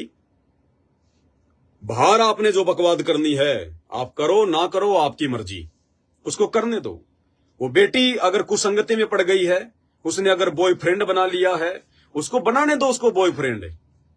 वो बॉयफ्रेंड उसका शोषण करेगा। कौन बॉयफ्रेंड होता है, किसका बॉयफ्रेंड होता है? ये 4 दिन की जवानी है भाई साहब, भेड़ के बच्चे में भी आती है, वो भी फुदकता है, अंत में वो कसाई के नीचे आता है। तो ये 4 दिन की जवानी है, हार्मोन शरीर में जो है मतलब कि स्रावित होते हैं। ये 4 दिन की जवानी है, वो कर लेने दो उसको, मौज मस्ती करने दो उसको, संभोग क्रिया घूमने दो उसको अपने बॉयफ्रेंड के साथ, अपनी जो है गर्लफ्रेंड के साथ में। यहां कोई जब एक बात बताओ, जब तुम अपने माँ बाप के नहीं हो रहे, जो तुम्हारे को सही रास्ता दिखा रहे हैं, तुम्हारे को सच्चा रास्ता दिखा रहे हैं, जो बेटा बेटी अपने माँ बाप के नहीं हो सके, उस बेटा बेटी का वो बॉयफ्रेंड कहां से हो जाएगा, वो गर्लफ्रेंड उसकी कहां से हो जाएगी? हमें गुरुजी सत्संग में एक किस्सा सुनाते हैं कि ऐसे ही कोई निकम्मा बेटा था और उसकी माँ बेचारी विधवा हो गई थी। बड़ी मुश्किल से पाल पोस के अपने बच्चे को उसने बड़ा किया। बड़ा होके वो लड़का कुसंगति में पड़ गया, एक जो मतलब वेश्या के चक्कर में पड़ गया। और वेश्या ने उसे कहा कि मुझे तेरी माँ का जो है दिल निकाल के लेके आ। पहले आता था, ये गाने वगैरह भी आते थे, किस्से भी आते थे पहले, लेकिन परमात्मा ने बताया कि भले ही ये कहानियां हैं लेकिन इनको हकीकत समझना चाहिए। उस वेश्या ने कहा कि मुझे अपनी माँ का दिल लाके दे, तब मैं तेरे से प्यार करूं, तब मैं तेरे से शादी करूं। वो निकम्मा लेके चक्कू निकल पड़ा, अपनी माँ को मार दिया। माँ का जो दिल है, जो कलेजा है, वो लेके चल पड़ा। रास्ते में दारू पी रखी थी, नशे में था, रास्ते में ठोकर लग गई, वो कलेजा हाथ से छूट के नीचे गिर गया। तो गुरुदेव ने बताया कि वो कलेजे से भी आवाज निकली कि बेटा तुझे चोट तो नहीं लगी, बेटा तुझे चोट तो नहीं लगी। यानी माँ बाप की ममता न्यारी होती है। वो लेके कलेजा उस वेश्या के पास गया, तो वेश्या ने भी उसको धमका दिया, उसको थप्पड़ मारे। बोला निकल जा नालायक यहां से, कमीने। बोला क्यों, जो तूने कहा मैंने वही तो किया। बोले अरे गधे इंसान, जो अपने माँ बाप का नहीं हो सका। अरे तू मुझे क्या जानता, तू मुझे क्या पहचानता? 4 दिन पहले तेरा मेरा संपर्क हुआ है। जिस माँ ने तेरे को सूखे में सुलाया, खुद जो है गीले में सोई, जिसने 9 महीने अपने पेट में रखा, अपने पेट को चीर के तेरे को बाहर निकाला, मजदूरी करके लोगों का झाड़ू पोछा करके जिस माँ ने तेरे को पढ़ाया लिखाया, इस लायक बनाया। अरे गधे इंसान, तू उस माँ का नहीं हो पाया, तुम मुझ वेश्या का क्या होगा? तू मेरा कैसे हो सकता है? मुझे भी ऐसे धोखा देगा। तो ना घर का ना घाट का, धोबी का जो है कुत्ता बन के फिर वो रहा। तो इसी प्रकार ये बेटा बेटी जो आज हमारी बात नहीं मान रहे ना, इनको ज्यादा इनको वैल्यू मत दो, ज्यादा इनको महत्व दे दो। आप इनके तरफ से ज्यादा टेंशन मत लो। नहीं, हमें तो टेंशन फ्री रहना है। चिंता तो हरि नाम की और न चिंता दास, जो कोई चिंता नाम बिना सोए काल की फांस। व्यर्थ में लड़ाई झगड़ा नहीं करना, घर में बकवाद करने के लिए कोई जगह नहीं है। बाहर जाके जो मर्जी बकवाद करो, वो कर्म तो खुद ने भोगने पड़ेंगे। ये 4 दिन की जवानी है, ये सब में आती है। कोई सदुपयोग कर देता है, कोई दुरुपयोग कर देता है, और उसको पता चल जाएगा। वो उसका बॉयफ्रेंड, उसकी वो गर्लफ्रेंड, साल 2 साल बाद में चूस चास के सब कुछ करके उसका खात्मा। और जब गुब्बारे की हवा निकल जाएगी ना, तब पता चल जाएगा उनको कि हाँ मुझे क्या करना है, मुझे क्या नहीं करना। उस समय तक वो ठोकर लगे बिना आप चाहे कितना समझा दो उनका, वो आपको उल्टी शिक्षा देंगे, आपकी शिक्षा उनके ऊपर कोई असर नहीं करेगी। तो भाई और बहनों, इसी प्रकार हमने टेंशन नहीं लेनी है, इन बेटा बेटी के चक्कर में नहीं रहना। जो भगवान ने जिम्मेदारी दी है उसको निभाएंगे, उससे ज्यादा कुछ नहीं करेंगे, उससे ज्यादा बेटा बेटी के अंदर नहीं घुसना है। आए मेरा लल्ला, आए मेरा पप्पू, आए मेरी चिंकी, आए मेरी फलानी, अरे मेरा बच्चा, अरे मेरे बच्चे। ये छोटे छोटे बच्चे जो होते हैं ना, 2-2, 4-4, 5-5 साल के, माता पिता ने ज्यादा उनको सिर पे भी नहीं चढ़ाना है भक्ति मार्ग में आने के बाद में। हाँ, अरे मेरा राजा, अरे मेरे राजा, अरे मेरी रानी। राजा रानी है कि वो दुश्मन है, वो तो बाद में पता चलेगा जब उनके संस्कार मजबूत होंगे। वो काल के राजा रानी है, परमात्मा के राजा रानी है। तो बच्चों से केवल उतना ही लगाव रखो, उतना ही सब कुछ करो जितना आवश्यक है, इससे ज्यादा नहीं। सर पे चढ़ाने की आवश्यकता नहीं है। अरे जब हमने सर पे अपने भगवान को बैठा लिया तो सर पे फिर बेटा बेटी को नहीं बैठा सकते, सर पे किसी और को नहीं बैठा सकते। जिस हृदय में हमने अपने गुरुदेव भगवान को बैठा लिया कि गुरु भक्ता मम आत्म सोही और वाक्य हृदय रहूं समोई, जिस हृदय में हमने अपने गुरुदेव भगवान को बैठा लिया उस हृदय में बेटा बेटी के लिए जगह नहीं है। जिस घर में हमने अपने गुरुदेव भगवान को बैठा लिया है उस घर में उन बकवाद करने वाले बेटा बेटाओं के लिए कोई जगह नहीं है। ध्यान रखना इन बातों का भाई और बहनों, तभी हम इस काल को जीत पाएंगे। परमात्मा के ज्ञान से, उनके आशीर्वाद से। ये बेटा बेटी के चक्कर में पड़ के तो गधे कुत्ते बन के यहीं पे सड़ते रहेंगे, धर्मदास की तरह सड़ ही रहा है वो। अब अगर आ गया भगवान की शरण में और मर्यादा में रहेगा, साथ संगति से जुड़ जाएगा तो बेड़ा पार होगा। नहीं तो 650 साल पहले जीवित मरा था, अब भी ऐसे मरेगा। ये भगवान भाई निर्मोही है, किसी का सगा नहीं है। ये सगा उसका है जो इसका सगा बन जाता है। और इसका सगा कौन बनता है? जो इसको अपना बाप मान लेता है। वो हाथ अपना रख दे सिर पर जिसने मान गुरु को बाप लिया, जिसने ना विनाशी का नाप लिया, उन्हें जाने अजपा जाप लिया। विषयों से मुखड़ा मोड़ लिया, सायब से नाता जोड़ लिया। देखो सारी बातें वही आ रही हैं। कब बनेंगे हम भगत? कब हम अपने गुरुजी के हृदय में समाएंगे? विषयों से मुखड़ा मोड़ लिया। काम, क्रोध, लोभ, लालच, अहंकार ये विषय विकार हैं। विषयों से मुखड़ा मोड़ लिया, सायब से नाता जोड़ लिया। साहिब से नाता जोड़ने का मतलब फिर ये रिश्तेदार, यार, दोस्त, ये फलाने, ये दुनियादारी वाले कुछ नहीं, बीजेपी, कांग्रेस, आरक्षण फारक्षण, गुंडों की सीबीआई जांच, कोई मतलब नहीं। हमें बाढ़ में जाए दुनिया, हम बिरानी आग में क्यों जले? हम बिरानी आग में क्यों जले? विषयों से मुखड़ा मोड़ लिया, साहिब से नाता जोड़ लिया। फिर क्या होगा? वो हाथ अपना धर दे सिर पर जिसने मान गुरु को बाप लिया। जिसने अपने गुरु को ही अपना बाप मान लिया, अपना पिता मान लिया, अपना परमेश्वर मान लिया, सब कुछ मान लिया। और गुरु को बाप मानने के बाद में फिर गुरु की बात माननी पड़ती है, गुरु के वचन पे चलना पड़ता है। फिर गुरु जी के बेटा बेटी, भाई बंधु, रिश्तेदार हमारे लिए 2 कोड़ी के जीव है, कोई खेत की मूड़ी नहीं है। इस आधार से परमात्मा साथ देगा फिर। तो भाई और बहनों, ये विषयों से मुखड़ा परमात्मा सात संगत वालों का मुड़वा रहे हैं। वो तो अभी भी सार नाम लेके, सौर शब्द लेके, सतलोक आश्रम वाले 60-60 साल के होके भी हैं अपनी औरतों के जोमल के घुटनों में पड़े रहते हैं। उनको शर्म नहीं है, वो भक्ति के अधिकारी जीव नहीं है। यह दया बख्श दी परमात्मा ने, मेहर कर दी मालिक ने। आप और हम भाई बहनों ने परमेश्वर की इस मेहर को बना के रखना है। हम ये ना सोचें कि आज हमारे को लाखों की संगत गुरुद्रोही, काल के दूत, कोई दिक्कत नहीं है, कोई दिक्कत नहीं है। संत रामपाल जी को भी आज इस दुनिया के 99% लोग, हरियाणा के 99% लोग जाके पूछो, संत रामपाल जी का जिक्र करो, पता नहीं क्या क्या कहेंगे आपको। गुंडा है, भुंडा है, आश्रम में सोना निकलता था, औरतों के प्रेगनेंसी किट निकले थे, न्यू है, फलाना है, देशद्रोही है, पाखंडी है, ढोंगी है। इन चीजों से कोई फर्क नहीं पड़ता। समय आने पर 1 सेकंड लगेगी परमात्मा को, 1 सेकंड दूध का दूध और पानी का पानी करने में, 1 सेकंड।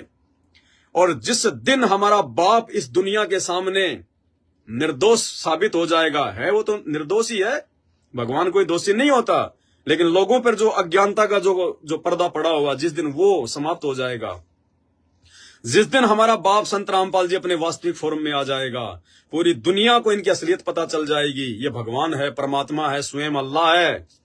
इन्हीं से मोक्ष होगा। देवी देवता भी इन्हीं के चरणों में पड़े रहते हैं, इन्हीं से डिमांड करते हैं। पूरी ब्रह्मांड, पूरी सृष्टि संत रामपाल जी की जो है की भिखारी है। जिस दिन, और ये दिन ज्यादा दूर नहीं है, 2028 तक दुनिया के पैर ऊपर की तरफ होलेंगे। देख रहे हो ना अभी दुबई में क्या हाल हुआ है। विकास विकास, टेक्नोलॉजी टेक्नोलॉजी, ऊपर पांव कर दी उस दुबई के। वो 2 घंटे की बारिश का पानी 2 महीने में दुबई नहीं निकाल पाएगी। लगा लेना अपने कितने वैज्ञानिक उपकरण। राजस्थान के चूरू, वहां पे बीकानेर जिले में धरती फट गई। रेगिस्तान में 200 फीट का गड्ढा हो गया। क्या ये संकेत? चाइना में इतनी भयंकर बाढ़ आ रखी है। चाइना में 1000 साल में भी चाइना में कभी इतनी भयंकर बारिश नहीं हुई। शहर के शहर डूब गए उसके। और अभी तो शुरुआत है, 2024 अभी हुआ ही है, अभी तो अप्रैल चल रहा है। 28 तक ये युग परिवर्तन का समय है। ये अल्लाह, मौला, खुदा, भगवान, ईश्वर, परमात्मा हैं, मंदिर, मस्जिद, चर्च, गुरुद्वारे सबके पैर ऊपर हो जाएंगे, सबके पैर ऊपर। पूरी दुनिया को समझ में आ जाएगा कि दुनिया का तारणहार कौन है, दुनिया का मालिक कौन है, हमारा रक्षक कौन है, हमारे बच्चों का रक्षक कौन है, हारे का सहारा कौन है। अभी तो एक कटी गर्दन के भगवान पूज रहे हो, हारेगा सारा, हारेगा सारा। आने वाले समय में पता चलेगा हारेगा सारा बाबा रामपाल हमारा, तब पता चलेगा हारेगा सारा कौन है। तो भाई और बहनों, उस समय ये पूरी दुनिया उनके चरणों में होगी, उनके कदमों में होगी। और जिस समय वो पूरी दुनिया के सामने पाक साफ होके सामने आएंगे, उस समय हम उनके बच्चे सत्सेवक तो ऑटोमेटिक ही पाक साफ हो जाएंगे। ऑटोमेटिक। एक तीर से परमात्मा अनेकों शिकार करता है। परमात्मा अपने आप को भगवान भी जनवा देगा, दुनिया को उसकी औकात भी याद दिला देगा, और आने वाले समय में पूरी दुनिया को अपने चरणों में भी ले लेगा। अपने मार्ग से, अपने पंथ से परमात्मा एक गंदगी भी छांट देगा। अपने भक्तों की भी जेल में बैठ के परमात्मा छटनी कर लेगा। सारे काम थारी महिमा अपरम पारी, जय बोलो बंदी छोड़ की। तो भाई और बहनों, हमने टेंशन नहीं लेनी है कि गुरु जी का परिवार हमारे से राग द्वेष करके, हम जो उनके धार्मिक धंधे में रुकावट बने हुए हैं ना, उनके हर पाखंड के ऊपर वीडियो बनाते हैं, संगत को समझाते हैं। लोगों ने वहां जाना छोड़ दिया, दान धर्म का पैसा देना छोड़ दिया। जिन जिन को बात समझ में आ गई, उनको, सबको नहीं, उनको पता है। इसलिए तो पवनदास के पीछे लग रहे हैं, हर प्रकार से हाथ धो के। अरे लगे रहो, तुम्हारे हाथ धोने से क्या होगा, तुम चाहे मुंह धो के लग जाओ।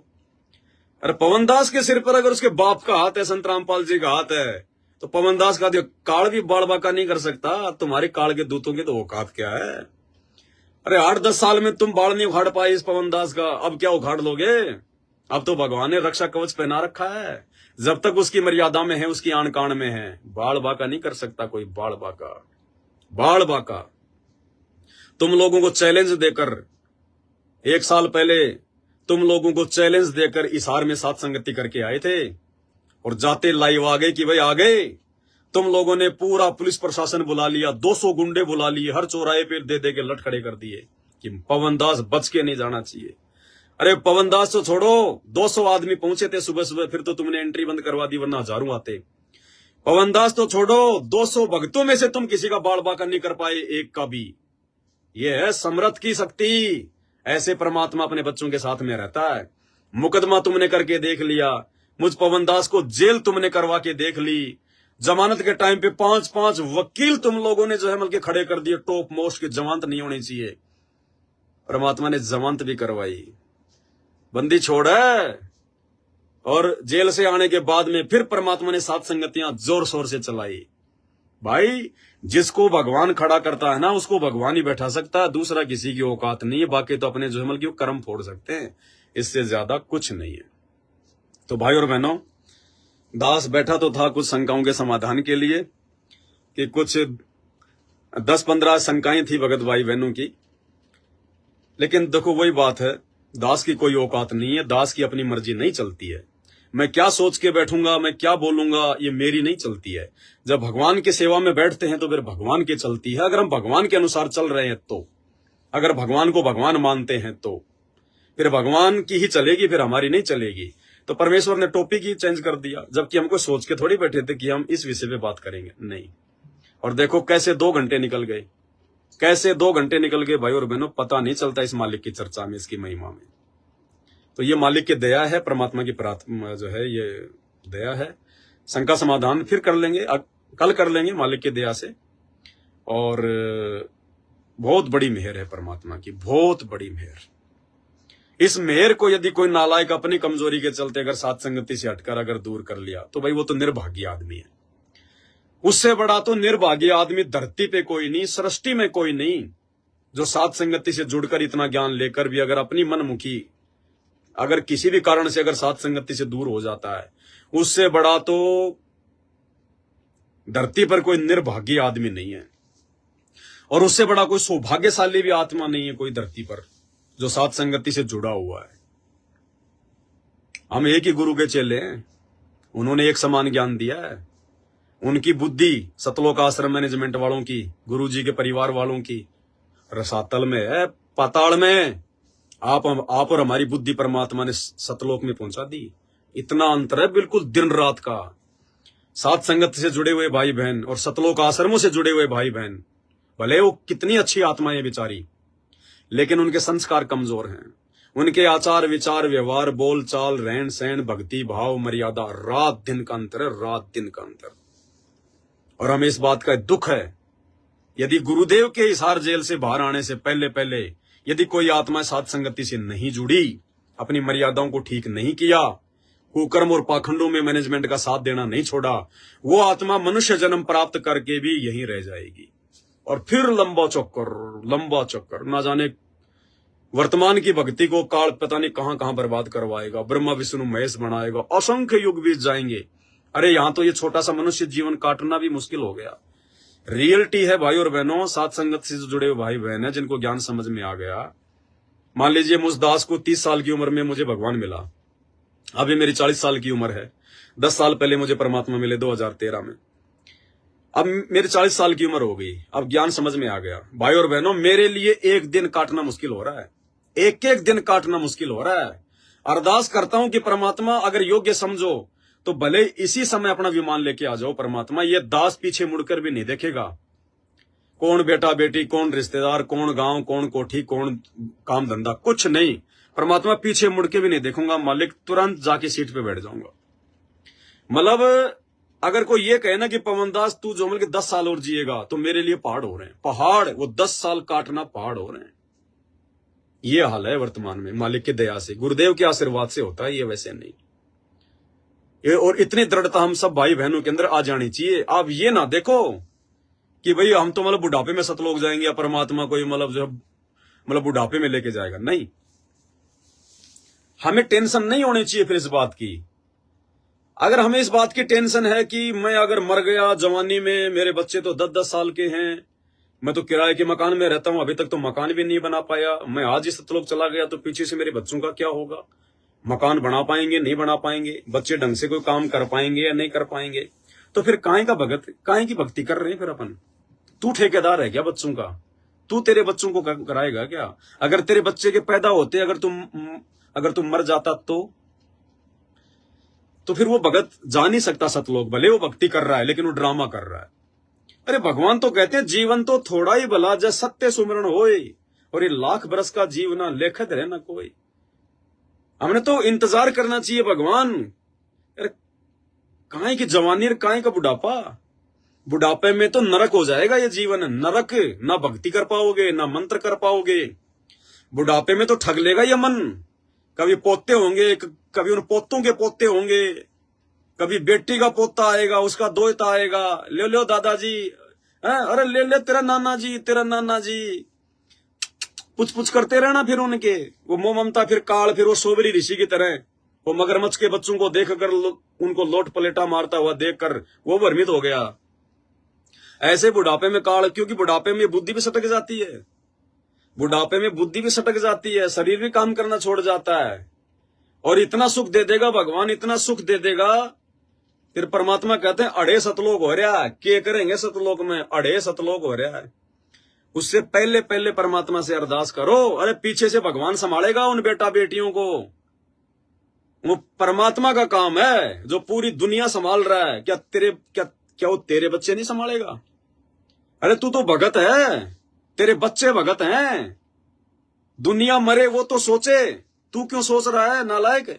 अगर 40 साल की उम्र तेरी है, तेरे बच्चे अगर 8-8 साल के 5-5 साल के हैं, और भगवान अगर आ गए विमान लेके, तो चढ़ ले दौड़ के।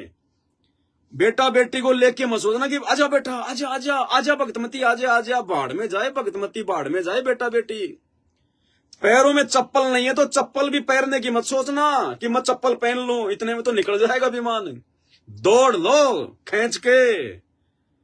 पीछे से परमात्मा का काम है। बेटा कब आएगा, बेटी कब आएगी, उनके संस्कार, उनकी भक्ति। मैं सतलोक से आया था, वो बेटा बेटी साथ में लेके आया था क्या, जो साथ में लेके जाऊंगा? अरे भगवान का काम है। अरे जो भगवान इन जगत वालों को संभाल रहा है, जगत में जो भगत नहीं है और जिनके बेटा बेटी मतलब पैदा होते, जिनकी मौत हो जाती है, आज उनके बच्चे भी IAS अधिकारी बने हुए हैं, बड़े बड़े सरकारी पदों पे हैं। आज उन्होंने जो अमल की कोठियां बना रखी हैं, उनके तो माता पिता होते मर गए थे। उनको किसने दिया? भगवान ने, संत रामपाल जी ने, इसी कबीर भगवान ने। लेकिन कैसे दिया? उनके संस्कार से।